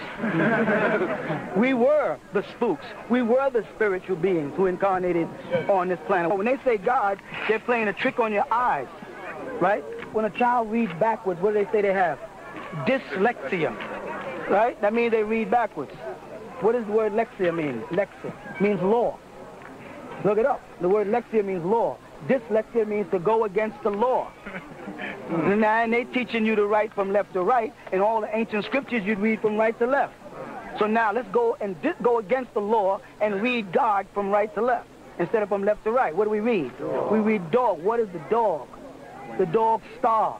Anubis, the ancient jackal of ancient Egypt, the god of the dead. Who's the dead? The Caucasus people. You follow that? The books that they're teaching you is called the Book of the Dead. They tell you it's the New Testament. Yeah, they make a New Testament. What is the New Testament? The Book of John. What is Matthew, Mark, and Luke? Nothing. Who's Mark? Mark is Mark Anthony. That's who Mark is, who wrote the book of Mark. And if you look at the books of Matthew, Mark, and Luke, and put John where it belongs first, and not last, you'll see that each one of them says in the beginning. But one says in the beginning this happened, the other one says in the beginning that happened. Who's Mark? Mark Anthony. He's the father of Jesus or Zeus. Who did he marry? Cleopatra. Listen now, this is called right knowledge, right? He married Cleopatra, and because he was of the people who had no color in their skin, they were transparent. They were not sun people. They were moon people of the moon cycle. We were sun people, solar plex people. You follow that? We can stand under the sun all day. They can't do it. If they do, the sun will attack them. So he was considered a ghost person. They called them ghosts. Ghost is just a synonym for the word goat. And that goes back to Capricorn and Nimrod and Jesus and December and the tie-in of the devil worship and the star and the crescent. The star and the crescent that Muslims use as their symbol, a 5-pointed star and a crescent. That crescent, if you look it up, is the word Dina. That's the demon, the female, Dina. And that's what they call their religion, Deen al-Islam. And in the Quran, the last revelation that Allah gave to Muhammad, he said, it's not Deen al-Islam, it's Deen Allah. And they still, after that, call it Deen al-Islam. You follow that? Because their worship is of Dina and the crescent, the moon. So they changed it from the solar calendar to the lunar calendar. The solar is alive. The lunar is dead. So they call the Bible the ancient book of the dead and made people think that Akhenaten, who was a hermaphrodite, check this feet, right? That he was the one who wrote the book of the dead. The book of the dead means a book of people that are dead. Who in the New Testament's alive? Nobody. The only one they say is alive, they say is alive in the spirit. And they say that that is Jesus, and Jesus is Cleopatra and Mark Antony's son. You understand it? Mark Antony was of the gods. See, because of the spell of Leviathan, when I say Mark Antony is a god and a wicked man, you think God is good. But if you read God Semitically with dyslexia, God becomes Anubis, the ancient Egyptian god dog. That the Greeks came into Egypt to study under us and steal the knowledge and take it back and turn it backwards. They started making us read from left to right instead of from right to left. And they started modernizing, standardizing all the languages. There wasn't no spoken language in Egypt that was not the same language that Abraham spoke and the same language that Noah spoke. Why? Because when Abraham got to Egypt, he spoke to the Pharaoh. Right? When Moses got to Egypt, he spoke to the Pharaoh. They told us certain things that ain't true. They told us that the serpent was a symbol of the devil. That's not in the Torah. The word nachas in the Torah, where they have serpent, means to whisper. Nachas is kanas. The serpent was not bad to us when we ruled ancient Misraim called Egypt. You follow that? And how do you know it? Because it was a serpent of Aaron that consumed the serpent of the Pharaoh. Now, why would Aaron use a wicked being to consume another serpent? Because the ancient Israelites, who we are, that was not a wicked being. And Moses and them marched through Jerusalem with a serpent at the head of them, and all the pharaohs put a serpent on the head, which symbolized medicine and purity. And to this very day, the Kundalini is being used as a sword with 2 serpents on it that came out of ancient Egypt. That's who we are. We are the ancient Egyptians. But we don't like the word Egyptian because Egyptian means Egyptos, or burnt faces. We're not burnt faces. The one that became burnt faces was the Hyksos dynasty, who came into Egypt, who Moses fought against. And Moses' real name is Thutmose, the god of ancient Egypt. When you say Thutmose, you're saying Moses. And the Hyksos dynasty of light-skinned people came in and warred against us over there, and they became burnt faces because they came in from Greece. They came in from what they call the 3 points. And that was Spain, Rome, and Greece. Those are the 3 families, the Spartics, the Franks, the Hittites, and the Anglecs who moved in the Mediterranean area, and when they moved into our motherland, their skin became burnt. So they called them Egyptians. We were not called Egyptians, we was called Mitzrayim, those people of the two rivers. And those two rivers are the ones that lead down into a place called what? Past Sudan and down into what? Past Nubia and down into where? Huh? Aswan. Past Aswan down where? Huh? Say it louder. Ethiopia. Ether people. We are the Ether people, the Ethiopians, the Kusiya. They called us in ancient times. We inherited the name Sudan to identify that we were not the burnt-faced people, but we were the original seed. We inherited the name Aswan to identify we were not burnt black, that we were original black, that we had the 9 ether. You understand? And with the 9 ethers is the texture of your hair. Because your hair comes out the follicus and creates a number 9. His hair comes out the follicus and creates a number 6. And 9 to the 9th power of 9 is the highest number on the universe, which makes us infinite. That is our number. You follow that? So we were the gods. When I say gods now, you see what happens? You got to keep it, dyslexia. But if you don't, it'll end up dog. So when I say Mark Antony was a god, and Mark Antony came into Egypt and had sex with Cleopatra and then brought in their religion. And their religion was the worship of the cat. You understand that? They had what's called a holy cat. And they built a monument in Egypt for the holy cat. And the monument of the symbol in Egypt for the holy cat, you call it Sphinx. It's not one of our symbols. Now, if you take a holy cat and put it in a dyslexia state, you'll get Catholic. God Squad. 91.6 FM.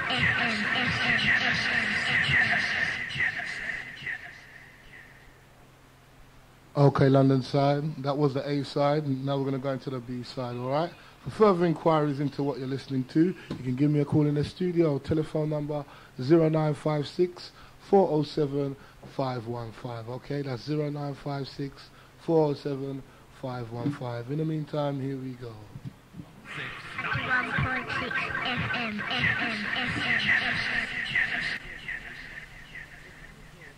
Who goes there? 216.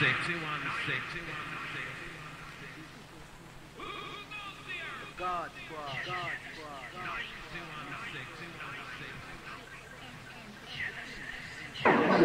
Catholic, cat, holistic. And now they can't teach you Christianity, so now they're bringing in what they call holistic sciences.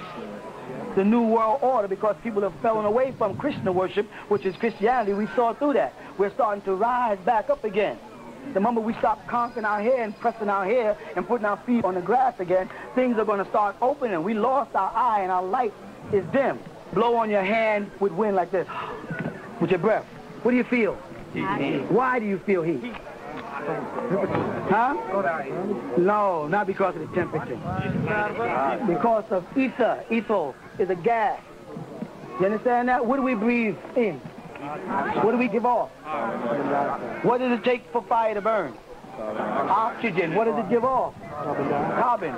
The devil is never going to tell you, the etheric people or original Ethiopian pygmies, that there's a light burning inside me and you. A real fire burning right inside our chest. Your scientist is not going to admit it. He'll tell it to you when he teaches you about the circulatory system and the respiratory system. He tells you how the blood fuses into the lungs and it's charged and it sends up gases to the brain. He'll tell you that. But he doesn't tell you that when you ignite blood, it ignites into a flame. That's why they said the light shineth in the darkness, but the dark comprehendeth is not. And the light is the life in man. We have a lit sun inside of us. If you see you after a full game of basketball and step back, you see the heat waves coming out of your body. The same way it comes out of the earth. That's why they said he created 2 lights. The greater light and the lesser light. And the greater light was Ra there. And the reason why we acknowledge and respected Ra is because Ra meant to see. Ra'ah. It didn't mean sun. The word for sun in ancient Egyptian was Shamsa. And that meant mushmish, illumination. It represented the sea, because then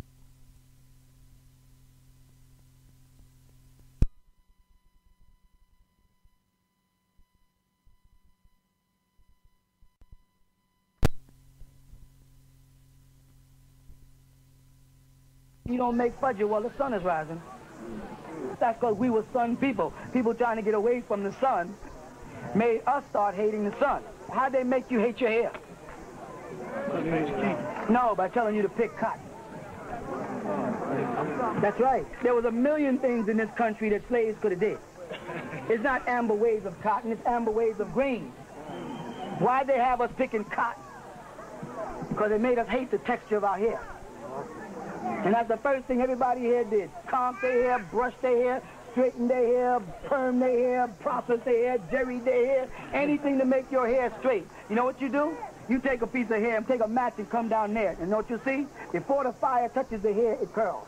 It forms a 9. The 9 ether. When they make you start pulling your hair out, they make you cut off the flow of the energy around here. That's what the processing and the straightening is. Name another people on earth would not be here. They call it kinky. I call it kingly. All they did is change it. That's right. Say that again.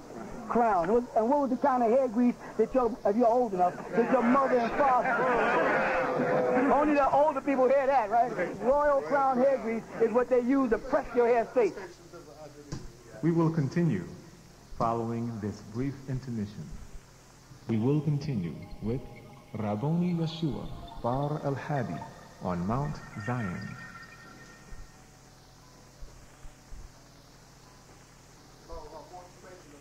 Right now he's getting ready to start teaching y'all Egyptology. So he's going to breed people like Dr. Ben and Dr. Clark and them, and these are demons. You know why? Because anybody that knows the box of Pandora in ancient Egypt know that there was 1 million gods for each dynasty. Every time a dynasty came, there was a new bunch of gods. So now what will happen to us as a people if we open that box? We got so many gods. There'll be a group over here saying we follow the Hyksos dynasty. This will be the Ramses dynasty. This will be the so-and-so dynasty. And then we'll have the same problem we have now. It's called the Catholics. And then the protesters against the Catholics become the Protestants. And then the evangelists who's going to spread what they protested about became evangelists. And then those who were waiting for the 50th Jubilee became the Pentecostals. And then there was those that bore witness that the name was not God but Jehovah. And they became Jehovah's Witnesses. And then there was those who said, well, we have to keep the Sabbath. And that happens on the 7th day, not the 6th day. And they became 7-day. And they're going to advance with this new idea, 7-day Adventists. And they started breaking us up. And what happened? When you go in our neighborhood, you find that all of us were the ones all confused. You got some black Jehovah's Witness knocking on your door, and you're a Baptist, and you're like, John, listen, I'm a Baptist, I ain't into the Jehovah's Witness stuff. Or I'm a 7-day Adventist, I don't want to hear this stuff. Divided, they cut us to pieces. Now they're getting ready to do it again, because they see that you've gotten fed up with that spook God, because you are the spook that sits behind the door. You are the spirit, you are the God, you are that thing. Don't let them, the only ones that know is the Native Americans. They're the only ones that keep in tune. Didn't you see that big eagle flying over there? A little while ago. And when you see an eagle fly over there, that's a sign of the great soul sending his gift to you, that something great is happening. And we know what's great is happening? Not me being here, you being here. Because I was always here. You're the one that had to be awoken. And now that the light is coming back to y'all, nobody can push Christ on you. Next time somebody tells you about Jesus, you're going to say which one? Jesus the gas or Jesus the man? You mean Jesus the Spirit? Because when they speak about Holy Ghost, that's one church. And the Holy Ghost church don't have statues. They believe in the gas. And the other church believes in statues. They believe in the man. Both of them are confused. When the Nation of Islam came on the scene, what they coming with? They came back in with the man worship. That was nearer to what we were. Well, what was the man that we worship? Ourselves. And that's why the Nation of Islam's original doctrine said, the Asiatic black man, maker, owner, cream of the planet Earth, father, civilization, and God of the universe. Then they started saying Master Farad Muhammad. Well, if you love Master Farad Muhammad so much, why don't you show us his picture? Why don't you have his picture up on Savior's Day? Why don't you have his picture on the front page of the... Because if God came to me in person and taught me to teach you, then if I had a newspaper, I'd have his picture right on the front of that paper. What are you afraid of? I'll tell you what you're afraid of. We'll see that he ain't 9 ether. He ain't got that kingly head, that he ain't royal. That he ain't a god, he ain't an Ethiopian, and he ain't a pygmy nor a Watusi. Of course, we vary in heights now because of the marrying, but we are originally pygmies and Watusis, which lived in Ethiopia. They called it little people, that's right, that was Eve, and Adam was Watusi. And those two tribes, still today, the Watusis are ruling the pygmies to this very day. That's Lucy. They say, oh, she only stood about 4 feet tall. Why they say Lucy and give her a female name? How they know she was a female? All they had was a skull. Is the skull of a woman different than the skull of a man? No, you have to see the structure of the body to tell. They knew that by the height, that ancient finding was Lucy, and they put her in Eve's family. They knew that Java was Javan, the son of Jephthah, and that was Greek, and that was Amorite. And they said, well, they come up in the Caucasian. We got European writings on the wall for them. All of this is to keep you from knowing that you are the Elohim. You're not Elo. You are the Elohim. If you read the scripture close, you see that Elo created the Elohim. How? Because he created you in his image. And when you became more than one, you became a plural. So it went from Elo to Elohim. And then what? The devil is created in your image and after your likeness. You follow that? But you are the people of that, the sun. The more sun you get, the stronger you become. They pushed us out of the south and made us... God Squad. 91.6 FM.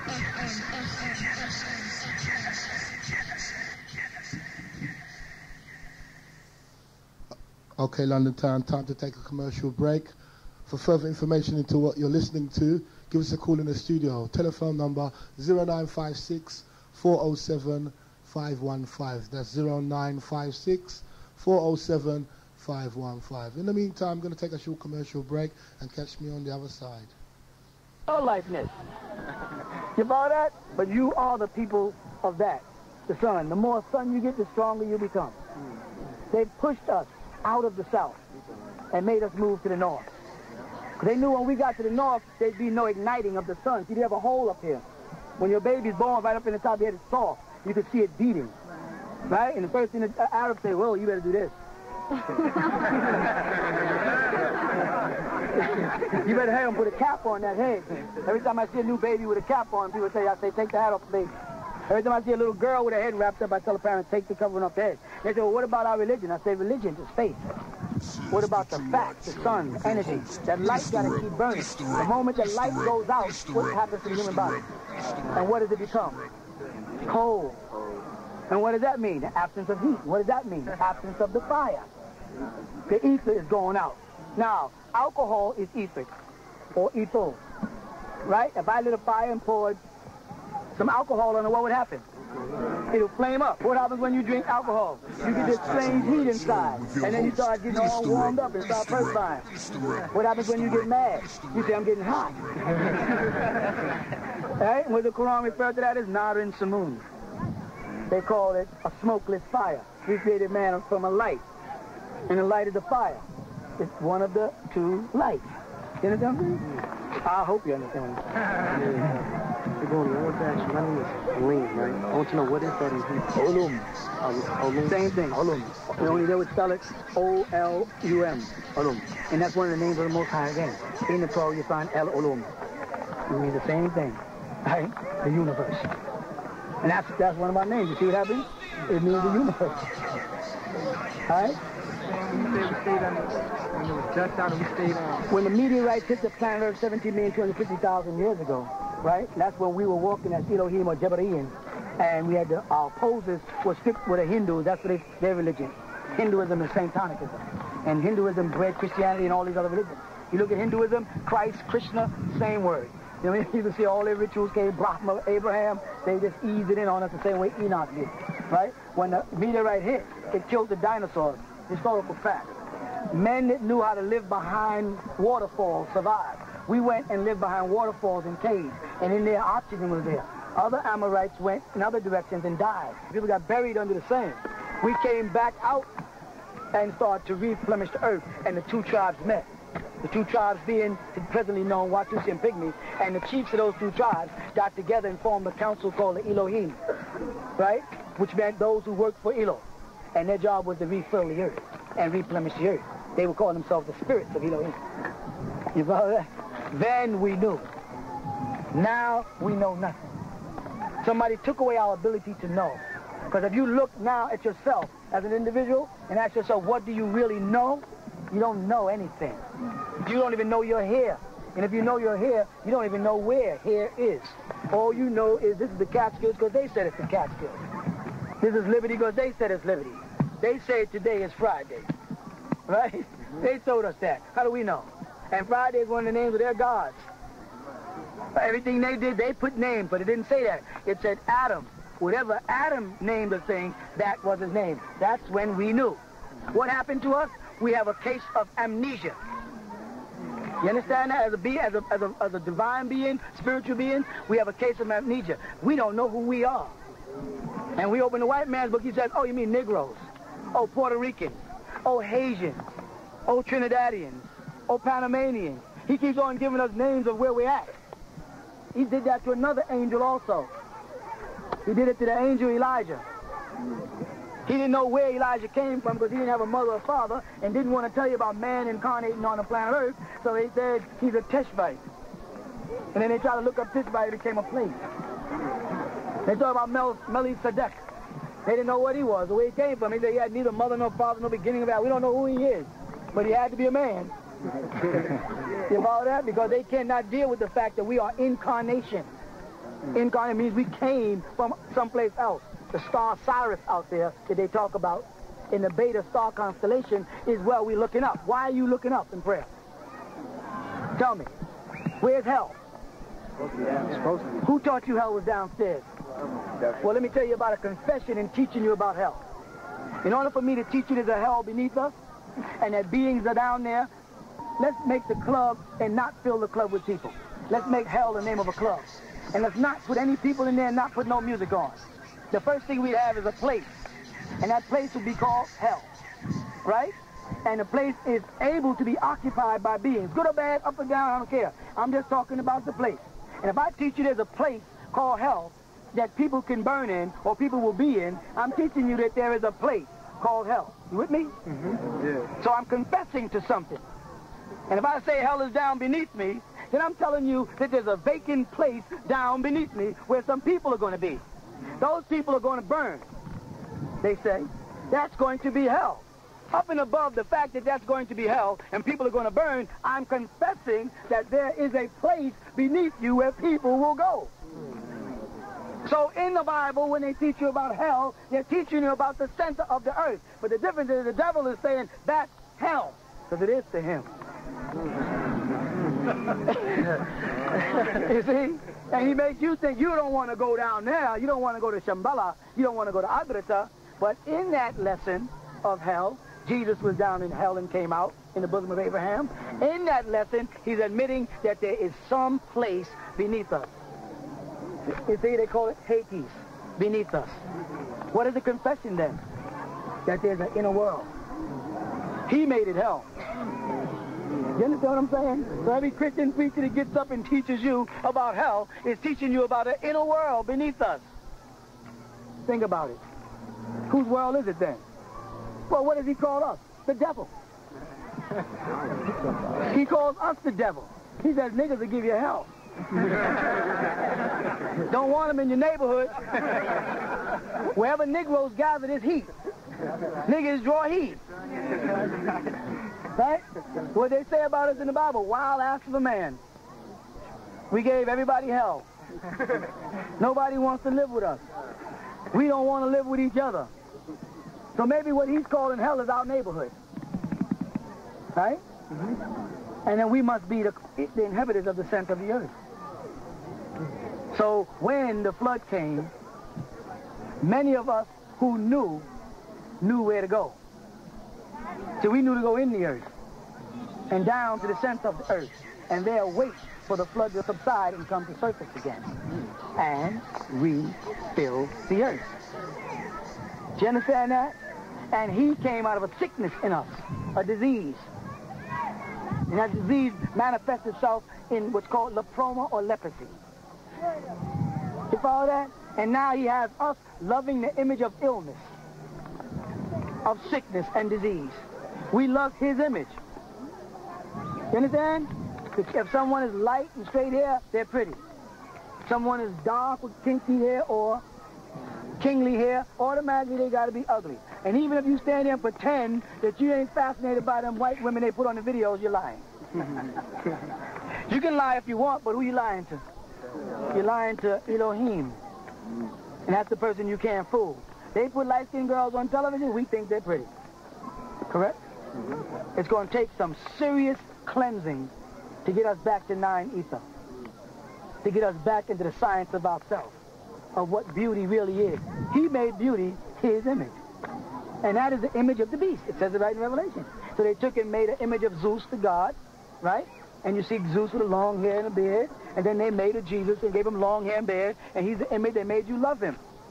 Love Jesus and love his mother. Who's Jesus' mother? Dinah. Again, Cleopatra, Dinah, the god they worship. They always had women up above everything they worshiped. That's why the ship was called She. You understand? The new car's called She. They hold their gun up and say, well, she really performs for me. And then they had Mary and Jesus.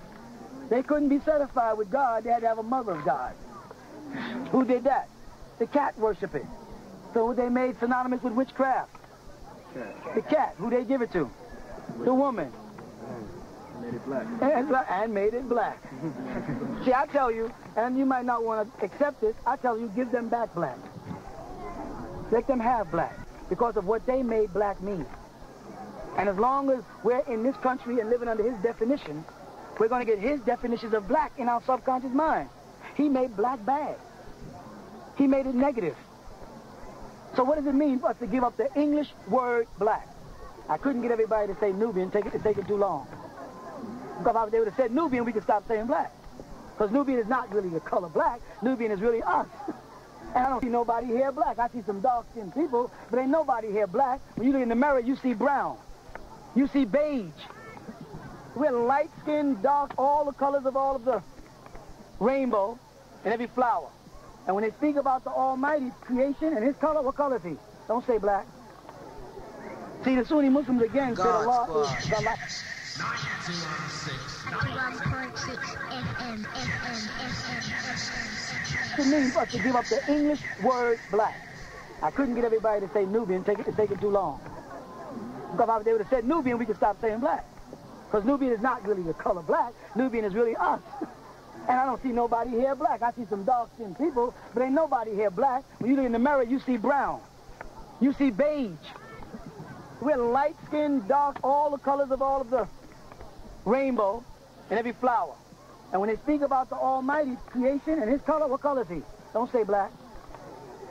See, the Sunni Muslims again said Allah is the light. Correct? How can Allah be the light if he created the light? And in Genesis it said, let there be light. But that was not the sun yet. The sun wasn't created after that. So if the Almighty said, let there be light, what state was he in? Darkness. But they made darkness bad. It's a cloudy day. Swarty. Shadow. You know, Dracula got a black suit on. He only moves at night, which is no such word as night. It's called shadow. Stop saying night. There's no night. It's shadow. The sun never stops shining. It's just on the other side of the planet. We're in a shadow state. Start saying the shadow state, and I make people ask you, what do you mean by that? Then say, a sun never stops shining, because the sun is 9 ether. 9 to the 9th power of 9. I don't know if you understand that. Mathematicians might know what I'm talking about. So they made you hate the very state that the Almighty was in, darkness. And made you hate yourself, because you're dark. You follow that? And then in that darkness, he created the light. That doesn't mean light bad. He utilized the light. You follow that? So he said, out of darkness he created light. And the Spirit of the Lord moved upon the surface of the waters, or of Yahweh. You see that? There was void and darkness upon the face of the deep. You see that? It was without shape and form. It was unseeable, undetectable. There was no Amun-Ra. So when Amun-Ra manifested, we were able to see, and we had faith. And that's when we had faith in Elohim. Not faith in subjects. Not faith in how we pray. Not faith in how many times to make, how many rak'ahs, or how many days to fast in the month of Ramadan. Now that's the wrong faith. The only thing you have faith in is the Almighty. Everything else has to be facts and right knowledge, or it is ignorance.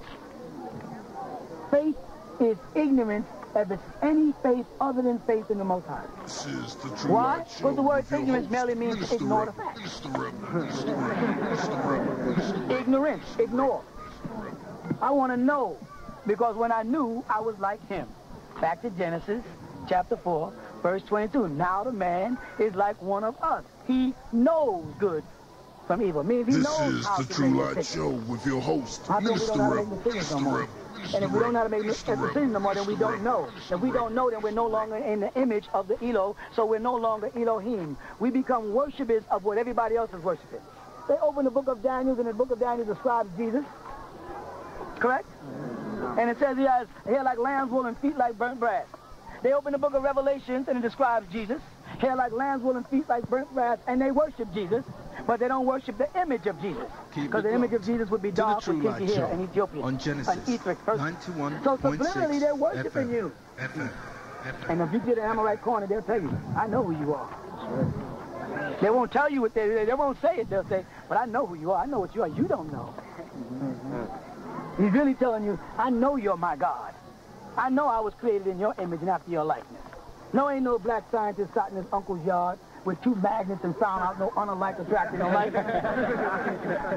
First of all, magnets don't grow in gardens. And any metal that you find that's magnetized has to be electrified to be magnetized. And whoever had that knowledge had more knowledge than Yakub. Whoever magnetized the two magnets had the knowledge, and that was supposed to be the uncle. You follow that? And he, while fumbling, found out the unlike attracted alike, and then said, from that, I'm going to make a devil weak and wicked and give the power to rule the world for 6,000 years after finding two magnets?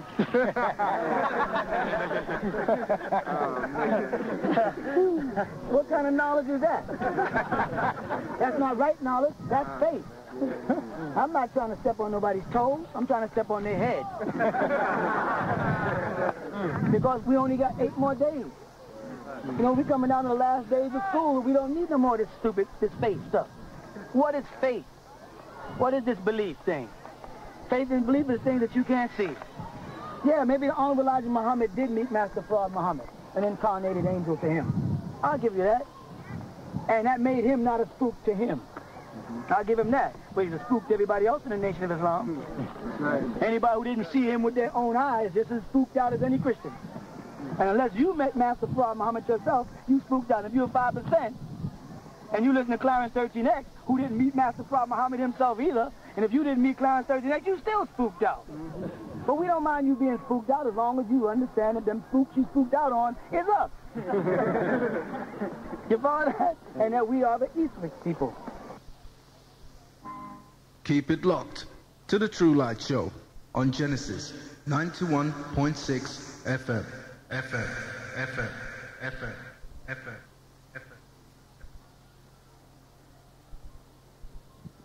Okay, London Town, that was a tape entitled Elohim. Right, for further inquiries into what you're listening to, there's question and answer classes all round and about London, north, south, east and west. In the east, 2 question and answer classes. First one at 1 Tyson Street, Springfield House, Dalston, E8 off Dalston Lane. Question and answer classes on Sunday between the hours of 4 and 7:30, Wednesdays between 7 and 10. Telephone number down there, 0171 249 5263. That's 0171 249 5263. Okay. Also in East London, Mansell Street, Aldgate, Tower Hill. Okay. Address, Ivica Court Community Room, Ivica Court, Mansell Street, Aldgate, London E1. Question and answer classes every Sunday between the hours of 3 and 6, okay? Telephone number 0171 481 2716. That's 0171 481 2716. Okay, if you're in the South London side of town, 2 question and answer classes. One in Brixton, that's at the Eurolink Business Centre, 49 Effer Road, Unit 52 to 54, London SW2. Classes every Sunday between the hours of 3:15 and 6:15. There's a creche facility also at this one. Okay, that's available at Unit 25. Also, straight after that, you have a social evening where you can sit down and talk to the doctors and the members of the Holy Tabernacle Ministries straight after. That's between the hours of 6:45 and 9:30. Okay, that's down there at the Eurolink Business Centre, 49 Effer Road, Unit 52 to 54. Okay.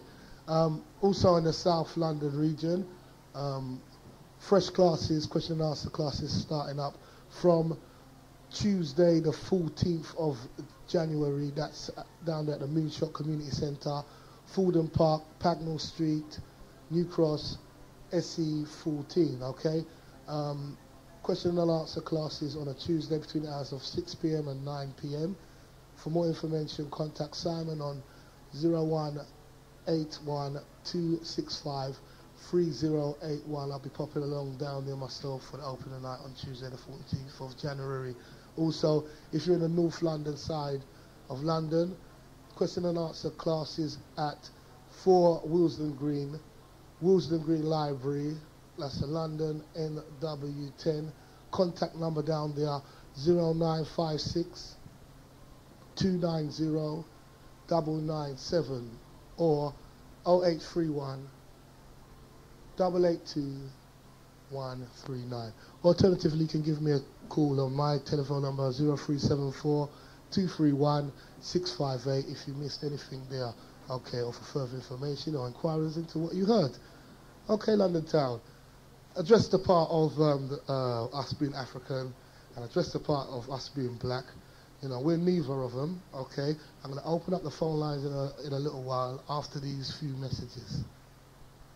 Okay, London Town, locked into the big one, Genesis 91.6 on your dial. Okay, Minsta Rebel and the True Light Show, taking you up until the hours of 3. Remember, you can catch me back here between the hours of 9 and 12, Saturday morning. Okay, that's straight after the Commissioner. All right, got to send a massive shout out there to the Commissioner, also the OG Briggy, the driver, the coolie, X-Ray, all of the educational DJs on Genesis, and also all the hotty DJs. All right. Okay, you're just telling me you're divided. If you say you're black, you're saying look in the dictionary and have a look. Okay, don't make up nothing or fabricate anything. Tell it like it is. All right. Telephone number in the studio 0956 407 515. You know, if you're frightened, you know, don't feel shy, you understand? I'm not going to bite. I don't know everything. I'm learning along with you, okay? And we can all learn together, all right? But let's address it and tell it like it is, okay? We're going to take this call. Go ahead, caller, you're live on Genesis. Yeah, Genesis. Yeah. Yeah, Genesis, yeah? Uh-huh. So this is the brother that present the program, yeah? Sorry? You are the brother that present the program, yeah? Yeah, I'm speaking directly to you. Yeah, you're talking to Minsta Rebel here now, yeah. All right. Yeah? Peace That's to my you, name. Your name is Peace? My name is Peace. Yes, I like that. Okay. Now, I'll just listen to you. I listen to, well, when I'm not working, I have to listen, yeah? Yeah, that's right. With an open mind as well. With an open mind, always, you know? That's right. Now, the African thing and the black thing and this sort of thing, right? Okay. Now, first they say the black thing mean Africa is divide. Sorry? And the black look up something in the dictionary. Uh-huh. You know what I'd like to say to my people? Yeah, they're hearing you. It's grieved my heart to know that so many of my people is lost. But like the man said, him come not for the righteous, but for the lost sheep of Israel, Abraham or Ishmael, Jacob, Jacob is still Israel. Uh-huh. Hebrew Ishmaelite, Hebrew Israelite is still the same thing. So I said to you, all those different tones that can be turned on, so break up into. Sorry, what do you mean, blood? Now what I'm saying to you is, you said the program where if you're not African, because if you look in Africa, Africa is to divide, and you're not black, black means something else. So I said to you, what are you? I'm a Nubian. I'm a child of the sun. And I'm a person with melanin. You know, we are people of color. So okay. Let me ask you, yeah? I hear someone. You there? I'm here, blood. Right. See, I hear man. 1 minute. Can I cut you 1 minute? Yeah. I don't mind. Like, I mean, I will still address us as the black race. I will still address it. But if I ask you what you are, please don't tell me that. Please don't tell you what? That you're black or well, you're I am African. what I am. That's right. Because I'm the first creation. I hear that, blood. You understand what I'm saying? So at the end of the day, you see, when I want to speak of Africa and say Africa mean divide because you look up in a dictionary. Dictionary one stupid madman. No, what I'm saying, not the dictionary, okay? I'm saying from the Arabic language where the word come from. Yeah, but the word, listen, blood, the word means to divide. What you see, blood, at the end of the day, we've come out as slavery, right? Okay, so, and we're just learning from not knowing nothing. Okay? Yeah, but who is we? We as a race of of Nubian people, okay? We've just, you know, we've been released out in the 60s in America. You know, they're an apartheid system, and we're just coming out of our bondage, okay? And we got to wisen up, all right? So we got to progress, because once upon a time it was called Negroes, nigger. Some people are still saying it. Some people still are, okay? All right. So we're gonna learn. You understand? But to learn, we got to get rid of what we know and progress and go further to what we are. So what we know, get rid of what you know. Just say what we are. What are we? We are Nubian people of the sun. Sun people. People of the sun. People of the sun. People of the sun, right. So, people of the sun, so your dress is our idea of, I don't know, your surroundings, right? Is that you're not to be called black, you're not to be called African, yeah? No, that's right. We could address ourselves as such, but, you know, when you ask us, your identity, if somebody says what you are, if you're going to say you're black, okay, you've got to know what this word means. And if you're going to say you're African, what does it mean? Where does it come from? What is its roots? Right, right. So, a Nubian, what is a Nubian? The whole of the continent was called Nubia, okay? All of the continent was called Nubia. Yeah, so we are Nubian, okay? Right. But before that, what was it? Before Nubia and Africa coming, what was it? Blood, before all of that, like I was saying to a gentleman on Wednesday, okay, one of the brothers phoned in, and I was saying to him, okay, the earth was all one landmass at one time. But the earth still all one landmass. Now, so why are we calling ourselves after one specific part when, if you was around when the continents were drifting and you had one piece of your foot on America and one bit on Africa, what they're calling that today, okay, and it divided, and you took your foot off and you said, no, well, I'm going to stay on this side. Are you going to call yourself an American now when the planet Earth is just a planet Earth? And you can see from that it's divided down to people in Africa. Then you've got the different places like Ethiopia, Aswan, Sudan, you understand what I'm saying? It's all divided, you understand? So I'm trying to unify and set the record straight. See, let me show you something now. Yeah, you there? I'm here. Yeah, let me show you something, right? You see, the world never moving, the world never dividing, So don't make nobody fool you. Blood, the world is never divided, the continent's drifted, okay? Because if you look at an atlas or a globe, you see where the Earth actually was once all together and it's divided like a jigsaw puzzle, okay? And that's through continental drifts. So, you know, it's there for you to see and do some research into and advance from the stage where we are now. Okay, that's what I'm saying. So where are we now? Where are we now? Where are we now? We're divided among ourselves. That's where we are now. And at the end of the day, on Genesis Radio, all of the Genesis presenters are trying to like readdress the situation and discuss it with the public like yourself. No, okay? Not for anybody to get upset because we can reason. No, not upset. No, I'm not upset. No, I'm not saying you are, blood. I'm just saying. No, you see what I'm doing, I'm listening to what you lot is saying, right? I'm saying shit. It's like, when you put yourself like out of the frying pan right on the fire, but yet still okay because I said Africa mean this, and you should not call yourself black because you're not black and you're a Nubian. Well, what I'm saying is look up. I mean, if you are you saying that you're black? Me? Yeah. Are you saying you're a black man? I'm a black man of creation. Okay then. So what does this word black mean? Black? What does it mean? I don't deal a dictionary. That's where I'm going wrong. So I don't deal with dictionary. Right. I don't deal with something that man put out. Okay, so then you're going to have to give to me now your own opinion. Give me your own opinion on what black means. The opinion, look on creation. No, your opinion on what black means. I am creation. Uh-huh. I am creation. That's what I am. Okay. You understand? No, I'm saying you're black. The color, the pigment of my skin is black. It's not running away from that. You understand? And that's what you lot are doing. You're running away from it by saying that Africa. Nobody, like I said, blood. I will address and say we the black people. I will address us as that. When I'm asking you what you are, you're saying to me. Creation. You're saying to me that you're black. I'm saying to you, if you look at the color black, okay, the color black, okay, like a. You know, I'll tell you a nice way to look at it. You know the shiny black bin liners you've got? Let me ask, yeah. The blackest of black. Are you that color? Yes or no? Am I that what color? That like, color. Are you that color? You know, like a black shiny bin liner, okay? Yeah. And that's black, okay? Yeah, yeah. Are you that color? Or no, are you going to lie to me and say something other than that? Are you that color? Please tell me yes or no. Am I that color? Yeah. Yeah.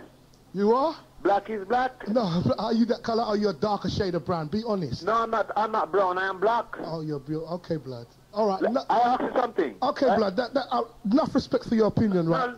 Because you've been on the phone for 8 minutes now, and we've got to move on. 1 minute. 1 minute. All right. Just 1 minute before I go, yeah? 1 minute before you go.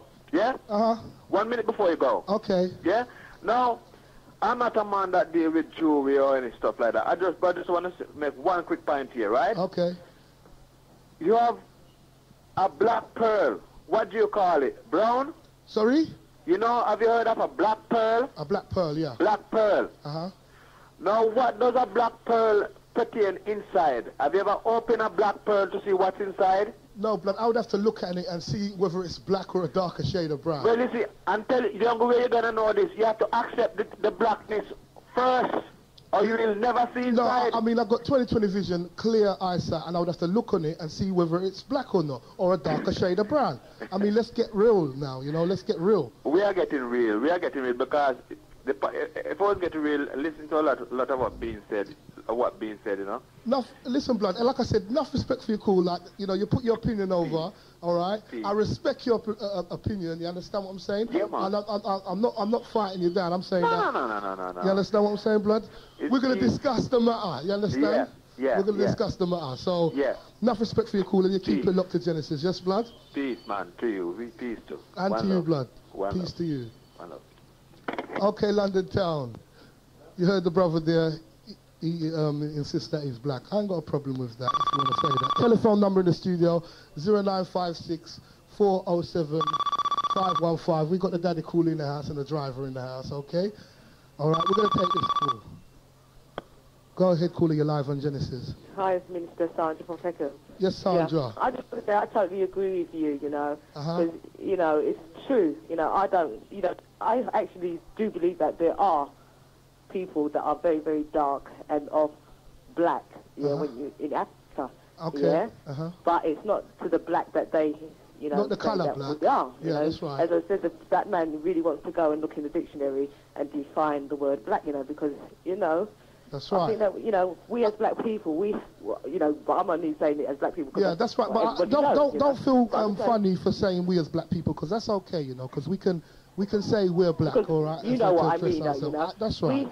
We as black people, we have to come up with our own definitions and our own meanings, you know. Like I was saying, you know, I went into a shop and I saw, like, you know, names of places in Jamaica, you know, and they're all named from England, you know what I'm saying? So it's about time we change these names and give it, you know, our own meaning, the definitions, because if we don't do that, we're always going to be, you know, locked up into this society. That's right, and unless we're making our own dictionary that gives us our own definition of the word black, because, I mean, we're using their words and their terminology, okay? That's right, you know, I think that just too many black people are living in the fantasy world, and it's about time they got real. That's right, I mean, that's right, anyway, you know my views, you know what I'm saying, because I know that you're doing a good job, you know, and I just think that it's about time black people stop fighting it down and get real. That's right, sis. Okay? Speak to you later. Speak to you later, Sandra. Okay. Enough respect for your call. And what I want to say, right, this is my views as a presenter on Genesis. It doesn't represent the station as a whole, as I've been kindly reminded to, you know, air out. These are my opinions, not Genesis as a whole, okay? So, you know, don't think, oh, man, I listen to Genesis, I'm going to call that guy, but I say, you know, black and real.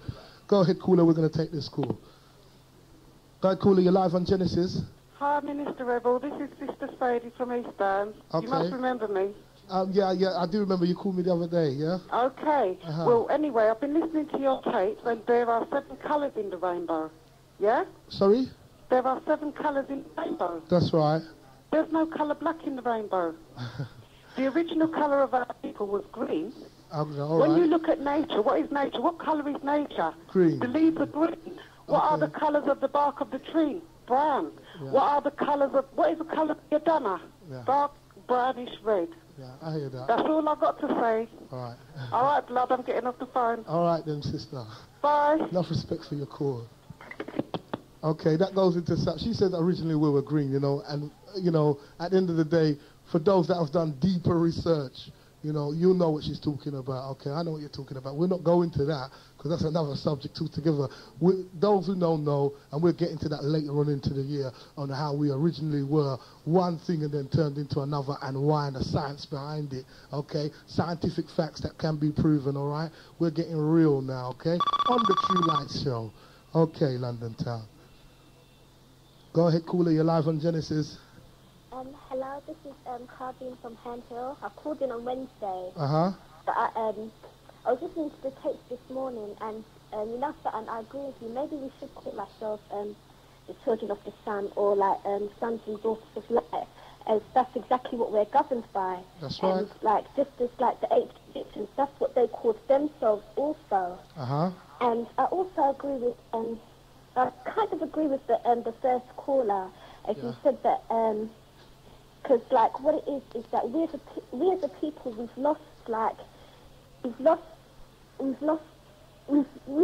just don't know who we are anymore. Here you go. You understand? Some people think that they do know, and this is the problem. When you think that you know something and you're not going to budge from there, you've trapped yourself, and now when some great, superior information comes along, you're not going to address it. You're going to grind your teeth and stay in ignorance, because that's what happens with the True Light Show.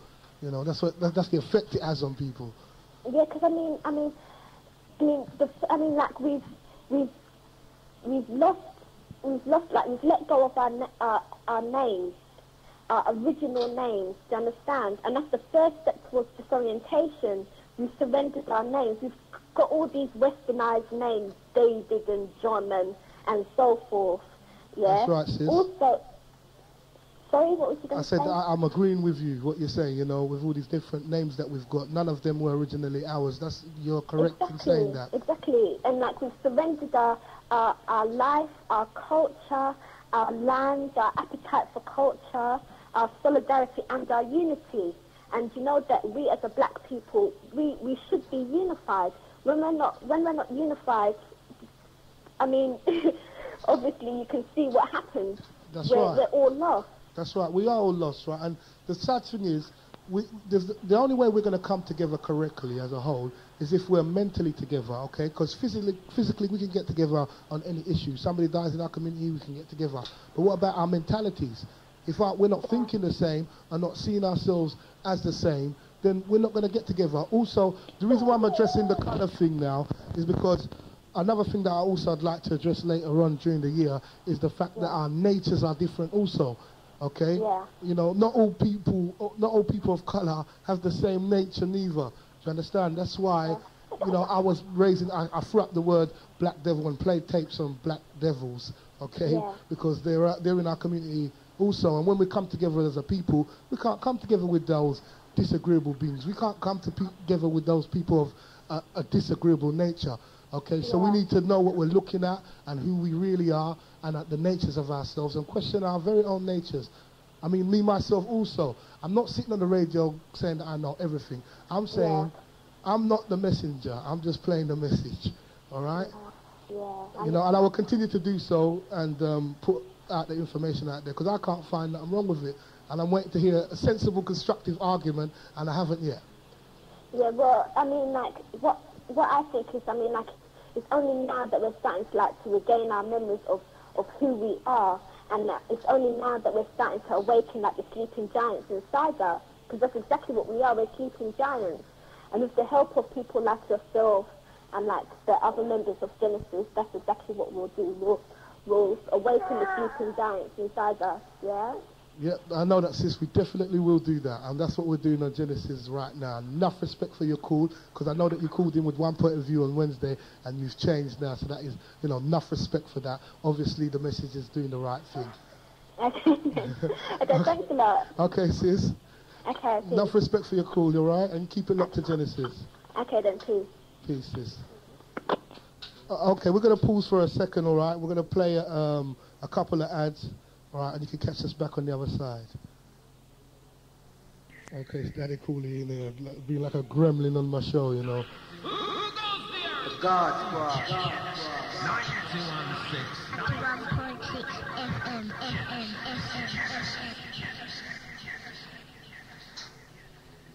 Okay, London Town. Telephone number in the studio, 0956 407 515. That's 0956 407 515. If you're listening to the tape before, like Dr. Yook said, the Arabic word Africa, that's where it comes from, okay? It means Africa to mean to divide, okay? So that's what they named us, and the country where we come from, we're calling ourselves that.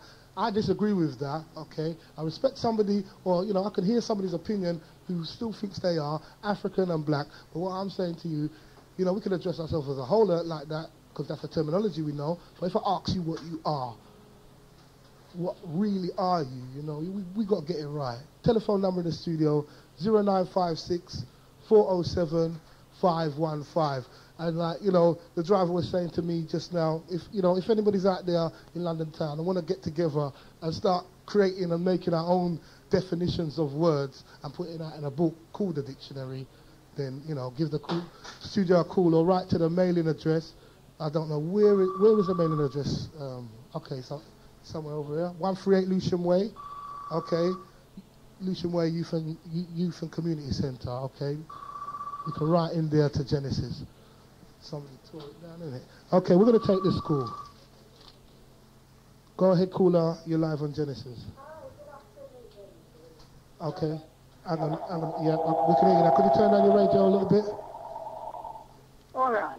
Okay. Yes, I am very proud to hear people like you. Long may you reign.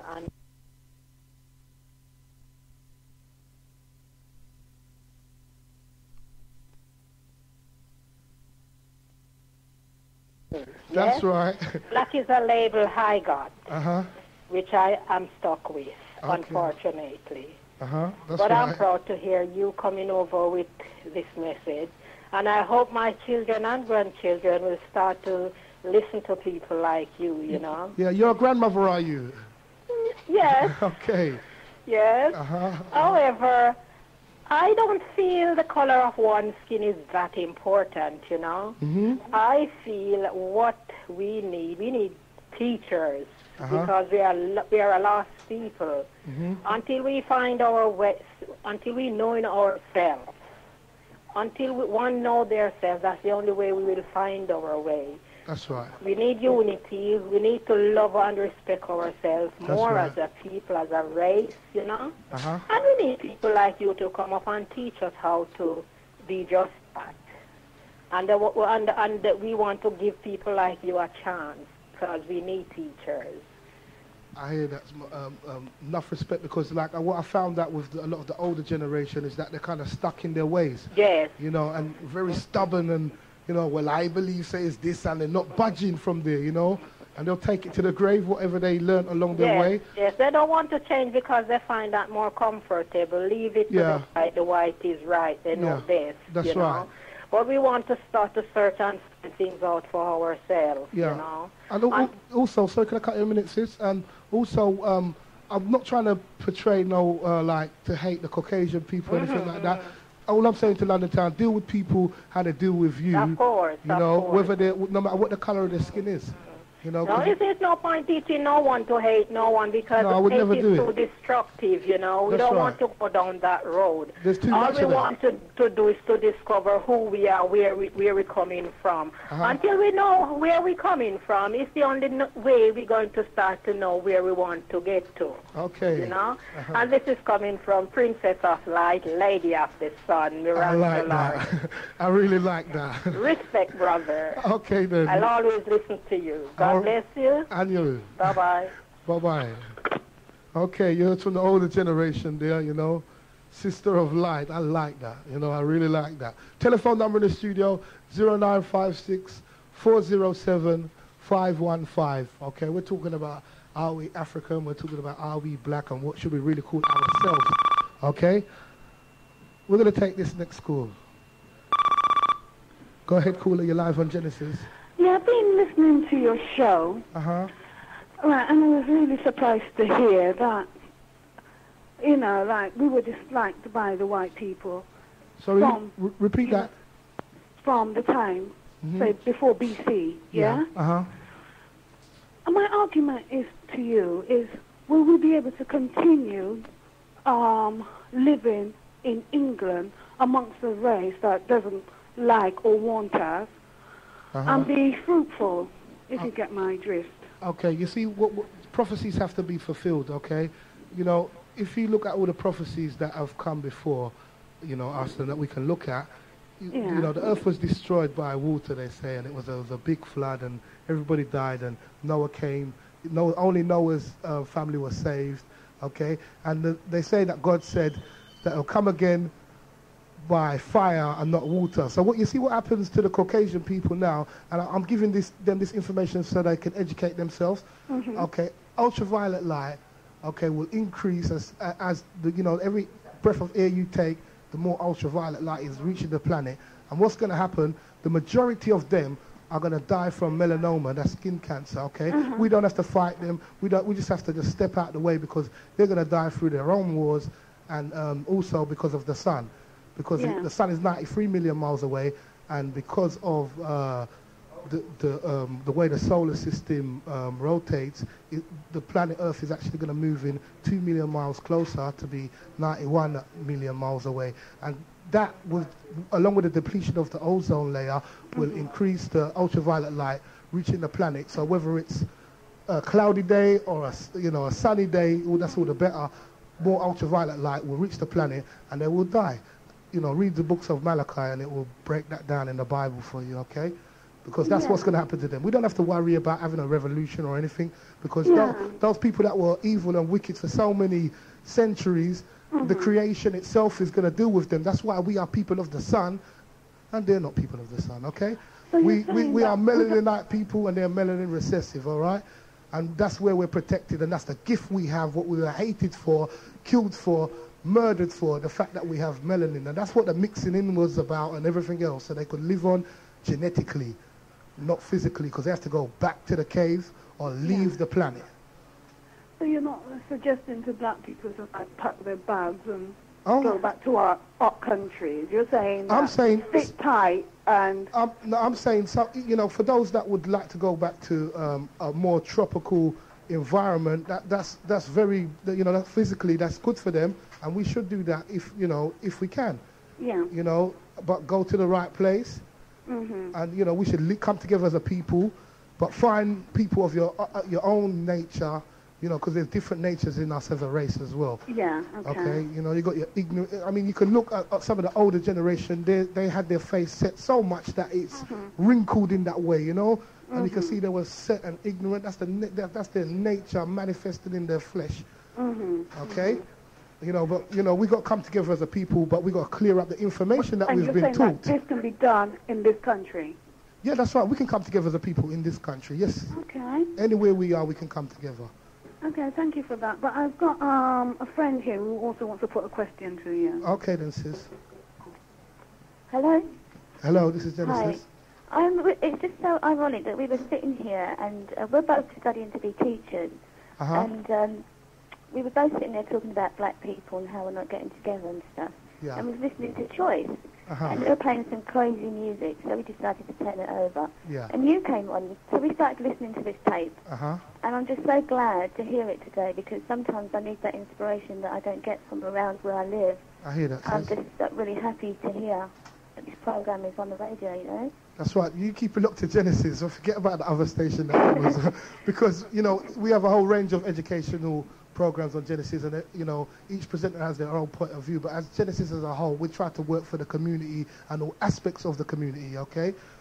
Every day, 12 till 3, okay? Every weekday between Monday and Friday, there's an educational program on Genesis. Also, in some of the evenings, and also some of the DJs that play music, they do it very educational as well, okay? So just keep it locked to Genesis, forget about Choice.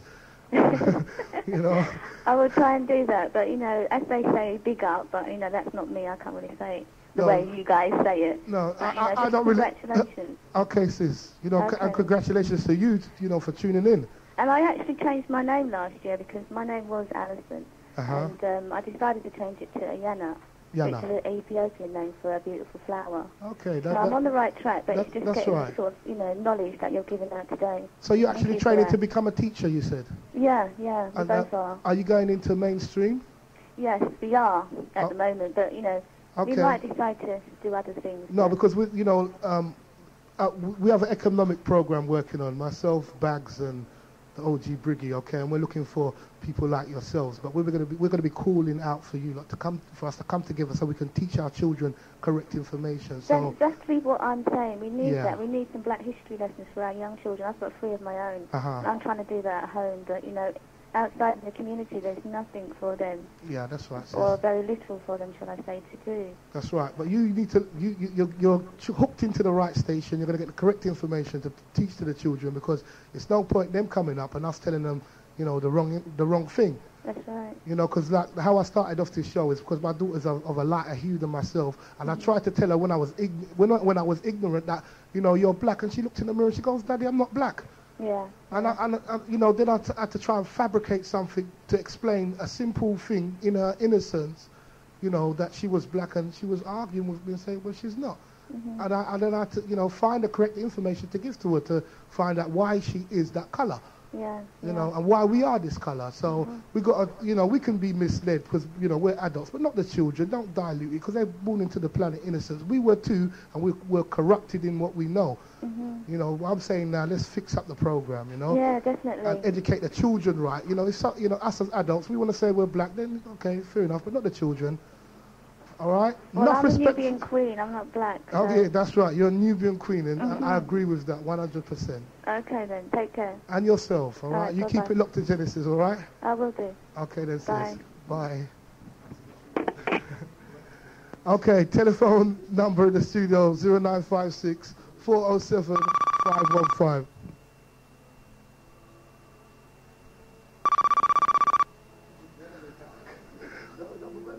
Go ahead, caller, you're live on Genesis. Okay, we seem to have lost that call, you know.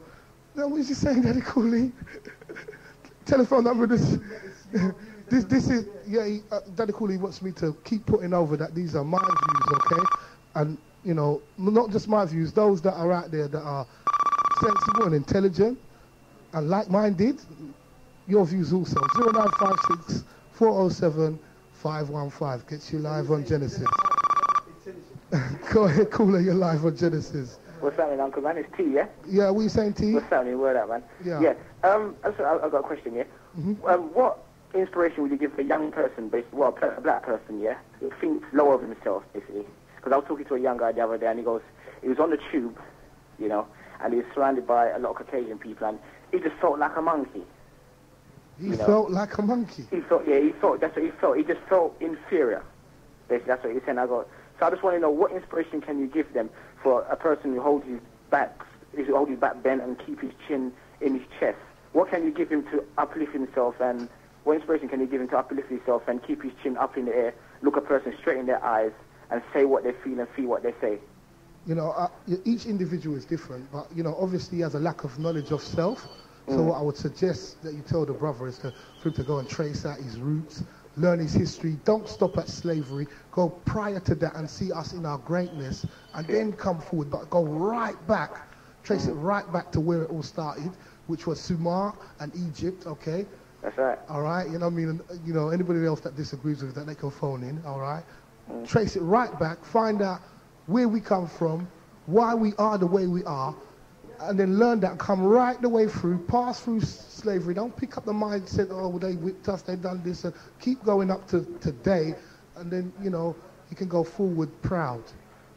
Proud and, you know, now, godlike. Now, because there's a lot of people who said basically, you know, like, you know, some people just feel embarrassed to, I can explain, to offend the white man. Offend them? The white man. But why would they want to offend them? No. What I'm saying is, you know, like, for example, like, you know, You know that if you read something bad what a black person done in the newspaper, some people think, oh no, I've let them down. They want them white men to look up to them so much. You get me? Do you understand what I'm saying? But I'm just saying to them people, are the white men offended at what they've done to us? Some of them are. Some of them feel shame. Some of them are proud of what they've done to us. Some of them feel, some of them will look down to the ground. You understand? Same. You know, just the same way I don't want them to look at us as, you know, the crack dealer and the pimp and the, the prostitute and all the negative sides of us, because we can look at that and think that's wrong. I don't want our people to look at them as all bad and judge them all on the worst, because they're ashamed of their people, the worst part of their people. You understand what I'm saying? Same. Some of them are ashamed. Some of them are proud. Yeah. Some of them agree with it and they want some more and they want it to continue. Same. You know, right. So just judge people on the way they deal with you. That's all. Definitely, because I mean, I work with some of them, and boy, they feel so proud of winning wars. You know what I'm saying? Yeah, we kick the Germans, and you know what I'm saying? I know. You know what I'm dealing with? I know, because they fight and kill their one another. So, you know, but that's not all of them. Some of them do disagree, and some of them are all for it. The more, the merrier. All right, then, peace then, Minister. All right then, blood. Yeah, nice for the call, Bye. yeah? Okay, London Town. Telephone number in the studio, 0956 407 515. These are my views, okay? All right. It doesn't represent the station as a whole, because like I said, there's various other educational programs on Genesis, okay? Ask the black race, I'll address it if you want it, but don't tell me that's what you are if I ask you personally. Go ahead, caller, you're live on Genesis.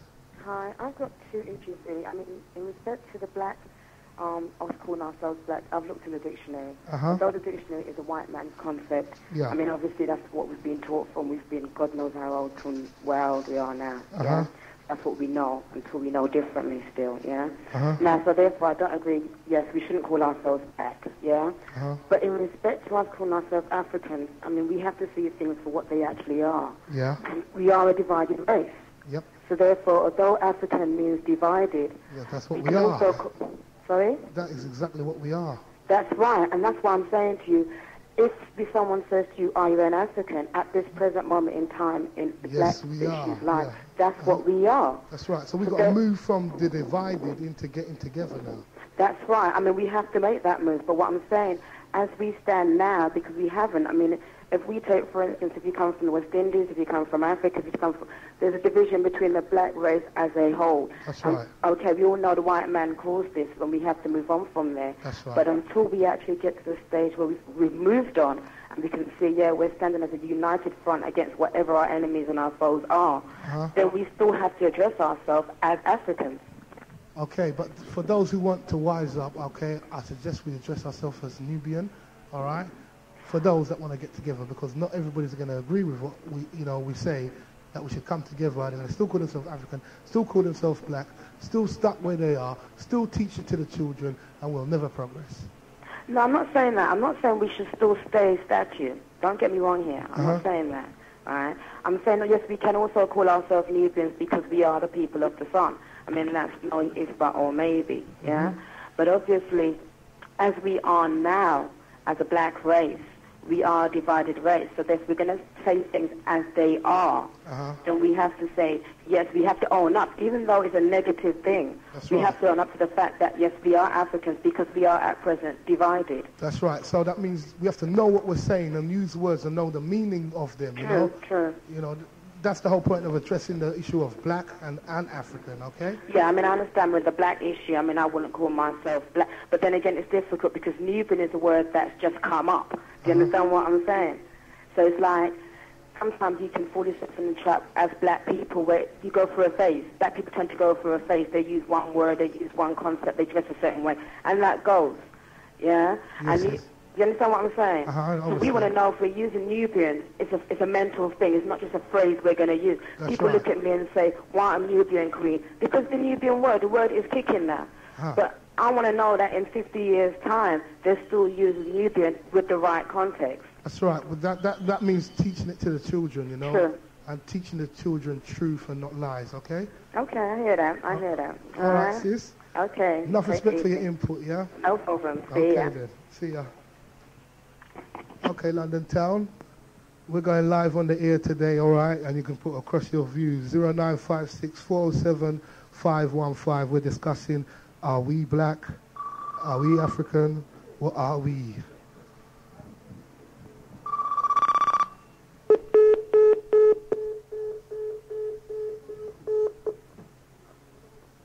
Okay, London Town. Remember, these are my views personally, all right? Telephone number in the studio, 0956 407 515. Okay, if you disagree with what I'm saying, you can also phone in. But like I'm saying, this word black, when you look it up, what does it mean, all right? It's not really good. That's the truth. Okay, and if you want to express your own opinions, okay, you can do that also, you know? I don't mind. We'll talk about it today. Go ahead, caller, you're live on Genesis. Could you turn on your radio, please? Yeah. Hello, my name's Natalie. Uh-huh. I'm calling because I'm very, mixed race. I usually get told that I'm half caste. All right. Now, I look at that as a cast-off. No, you see, that's lies, you understand?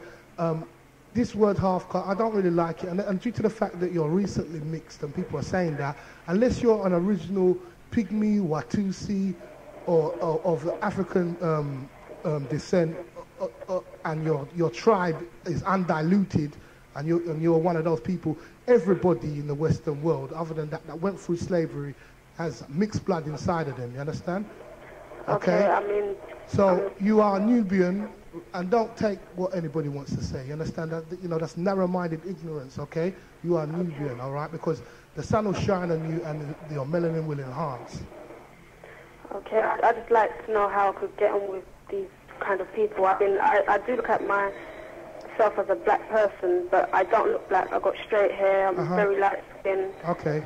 I mean... You are Nubian, okay? Yeah. All right, and don't take nothing else. Identify with the dominant in you, not the recessive. Okay. All right? Okay. Enough respect for your call. Okay, bye.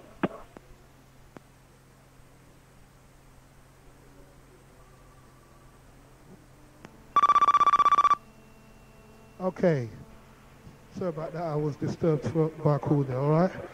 Yeah. Yeah, you're live on Genesis.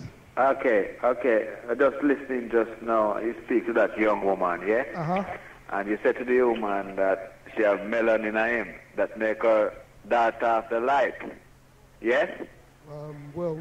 Daughter of the sun, whatever. Sun is the light and light is the sun, yeah? I said the sun will shine and a melanin will enhance. Exactly, right. So let me ask you, black people have melanin in them, yeah? Yeah, us Nubian people have melanin in us, yes, we do. No, listen to me, I said, black people have melanin in them, yeah? Yes, us Nubians have melanin in the side of us. Black people have melanin in them, yeah? Because the color of Nubian is black. That's the shade of their skin. Pigment of their skin is black. Don't run away from the black, because if you run away from the black, you run away from the light. Okay, blood, that's your opinion, you know, blood. You want to look up the meaning of the word black. Forget about the dictionary, man, for God's sake. For just sake. Listen, forget about it. Forget about it. But then other than that, you're giving me your own opinion. Blood. Okay. My opinion. My own opinion, right? That's right. This is your opinion.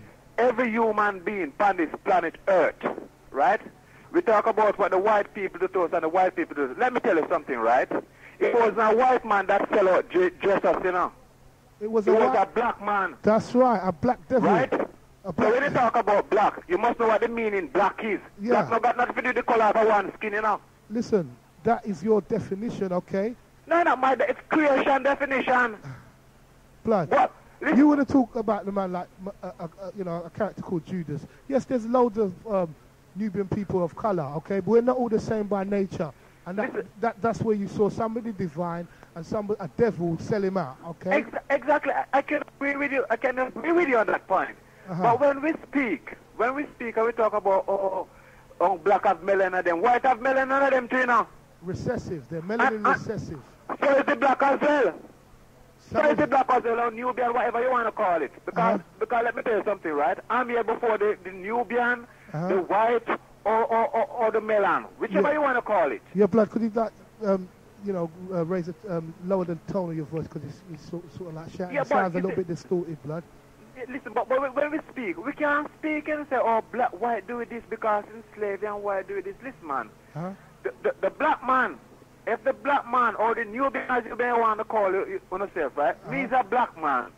Yes? Yeah. And me not impartial against either black or white or yellow or green. You understand? They say you say we are Nubian, and the color of the Nubian skin is black. The pigmentation of his skin is black. You can't get away from that. Blood is a darker shade of brown, but you'd have to. You know what you'd have to do? I don't have to do that. No, you know what you have to do? Show me, because I've looked around. You understand? Some of my cousins, I got a cousin, when we was growing up, we used to call him black this, black that, because he was really, really because dark. You know why? You know why? And then when I, listen, he's the darkest person I know. Yeah. All right? And when I looked at his skin, yeah. And I said, be for real. And I looked at the bin line, I looked at his skin, looked at the bin line, and I said, well, he ain't really black.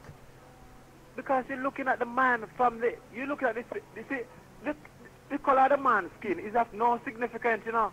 Well, what you must deal with is the light that within oneself. But a lot of these black people that try to run away say, I'm not African and I'm not black. I'd rather to be called Nubian. But yes, still looking at any dictionary you want to or translated that English, French, German or Russian or the same Quran, right? It's still Nubian, still mean black.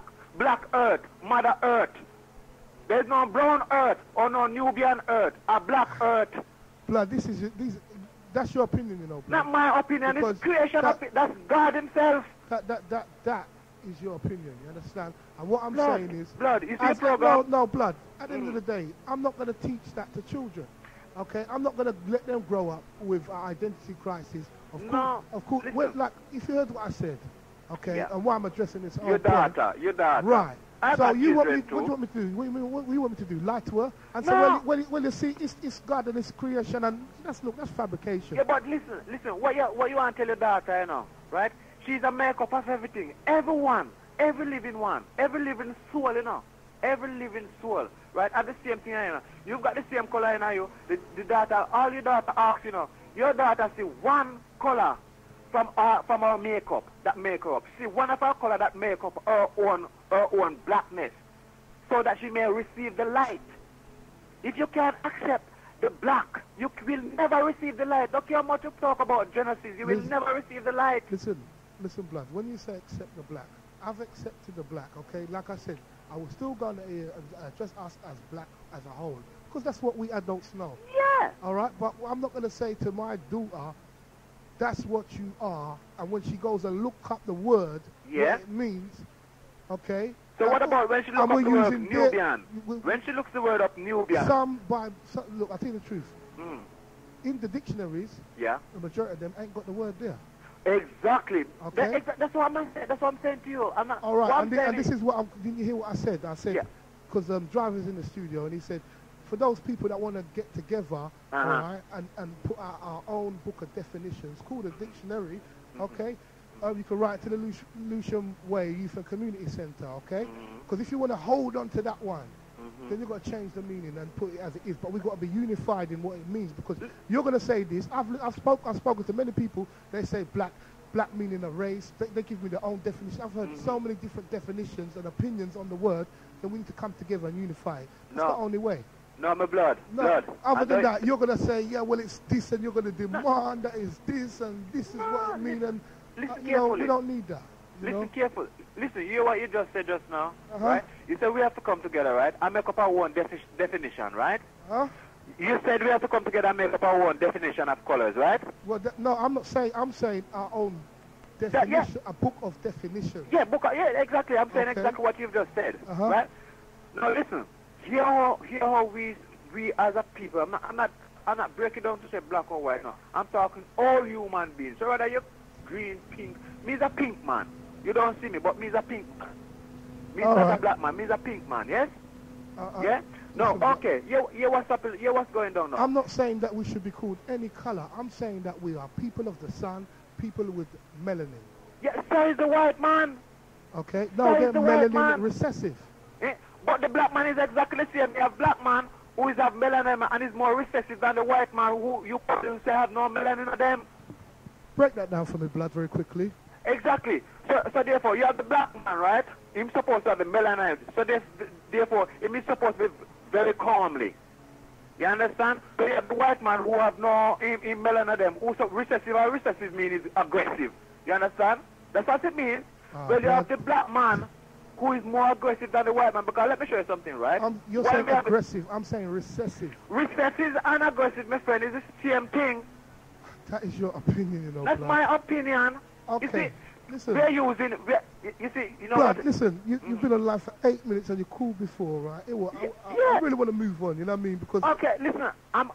I'd love that. You see, we can move on. You know, we can move on. But here we have to move on, right? We can move on the basic and say, oh, we have melanin, so we are calm. And the white man have no melanin, so they're recessive, which means they're aggressive. You understand? The white man have the same thing on him, right? The black man have the melanin and he's just as aggressive. Because one thing we must never run away from, right? It was not the black man said crucify that man over there.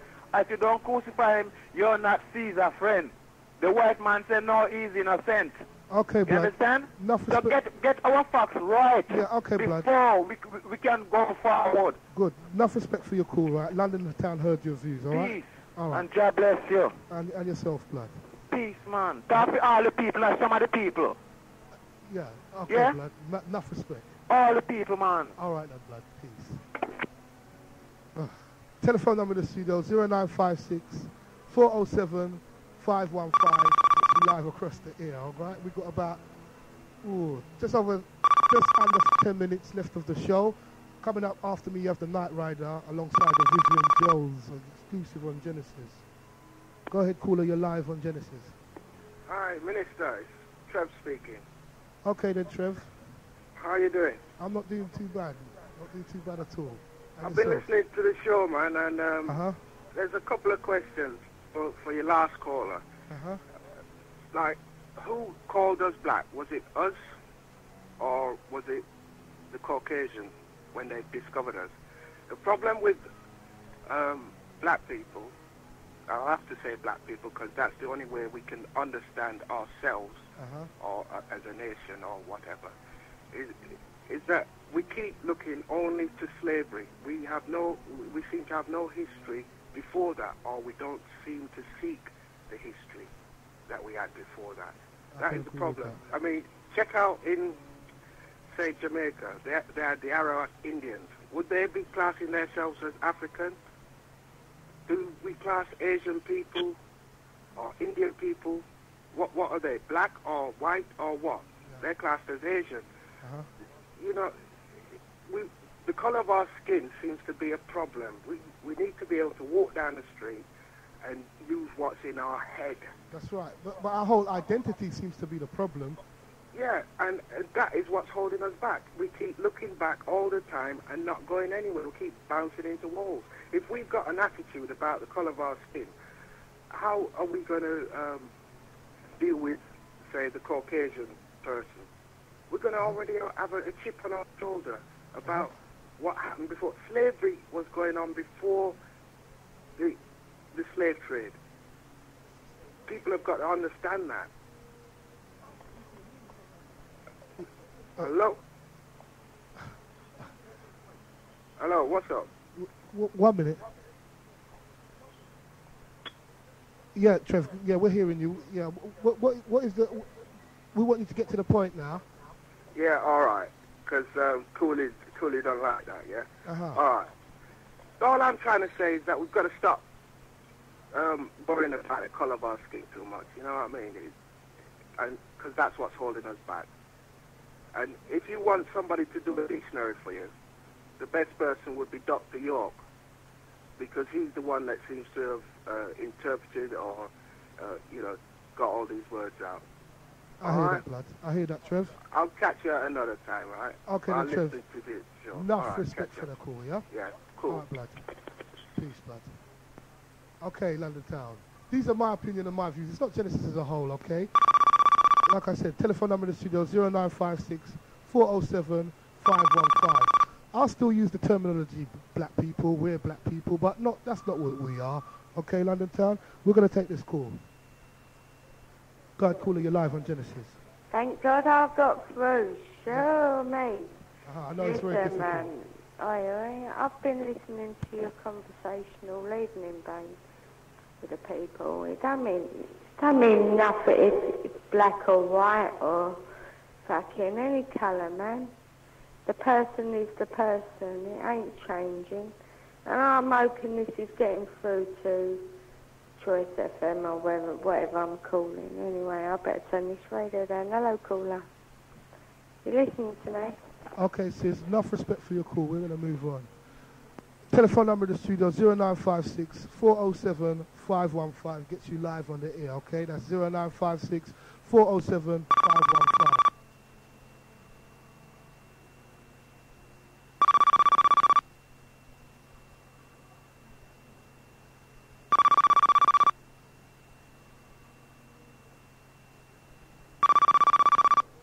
Go ahead, caller, you're live on Genesis.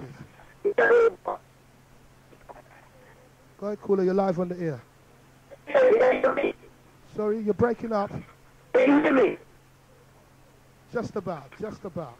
You should give the people a chance to express their own opinion. You understand me? Keep your views to yourself, man. Let the people talk, man. Go ahead, caller. Telephone number in the studio, 0956 407 515. I'm giving everybody a chance to talk. I don't need you to tell me nothing. 0956 407 515 gets you live on the air on Genesis. Go ahead, caller, you're live. Yeah, I might be live, babe. I phoned anyway before. Do you play music on this station? Sorry? Yeah, we play music on this station. We definitely do. That's all right, babe. Okay. Can I just say something? You cut me off before. The people were listening to me. I'm listening to myself. I might go on like a fucking recorder or something. It's because you listen. You can't come on the air and be swearing. You can't come on the air and swear nonsense. You get what I'm saying? I won't swear. All right.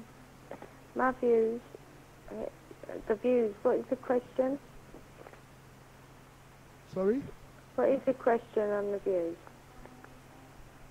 But we haven't got no time to go through it all again, you know, but basically we was talking about the identity of us as a black race. Should we be calling ourselves black and saying that's what we are? Are we to call ourselves that, or African, or what? And I played a tape to clear up the issue, all right, and open up the phone lines for people to put their views across very quickly. The people are putting their view across, babe. Listen, right? I lived with Africans for 6 months. And I think they're kind of safe people. They're a very independent country. Believe Africa, I'm a white person talking on the radio, but I believe Africa is a very independent country. You know, it is, right? Jamaica, okay, you get all the yardies, right? Okay, what is your point? And then you separate, like, the whites from the black people, yeah? How can you, man? God created one being. And he gave his only son, yeah, to forgive us free from our sins, right? You have your Messiah or fucking... The Muslims believe... Okay, that's enough of that. I have no swearing on the air. Telephone number in the studio, 0956 407 515. We're going for ad break. You can catch more of that on the other side. People Station. We are the People Station. We are the People Station. We are Genesis FM. Genesis FM. London. Accept your own and be yourself. Thank you for listening. Assalamu alaikum. We are Genesis FM. London. Black power station, educate the nation. Love that. We are Genesis FM, London. Hi, this is Horace Brown. Educate yourself. Hi, this is Horace Brown, and I'm listening to Genesis, and you should too, because you can educate yourself and your youth. We are Genesis FM, London. Genesis, London's only #1 station. Genesis FM. Stay tuned to Genesis Radio, and you'll know how to live as one. This is Luciano. Genesis FM, London. Yeah, I'm just phoning up to ask, what does Genesis really stand for? Unity in the community, Lennox Lewis said that. We are Genesis FM. London's only #1 station. Genesis the Pullman Radio. Yo, how much time we have a want so the gun for us drop out of the palm, you know? His Imperial Majesty's work. A sizzler said that when I put it down now. The People Station. The People Station. Genesis FM. This is Genesis Station. Educating the younger generation. Sharks Almighty. We are the People Station. Oh my goodness. What would I do without Genesis? Genesis FM. Hi, this is Sylvia Teller, and I tune into Genesis because they reach. We are the People Station. We are the People Station. We are the People Station. We are Genesis FM. Genesis FM, London.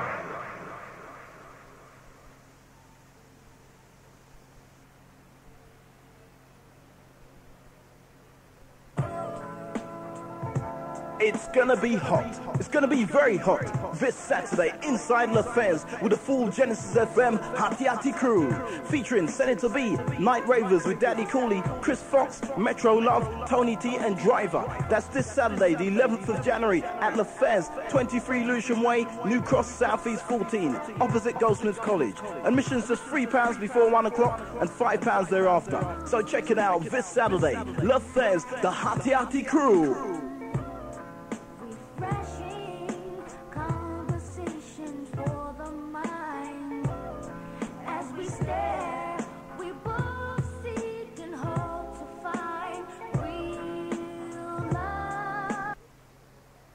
The 1st of February, the Melanin Man's birthday bashment. Keep the date reserved and stay tuned to Genesis for more information.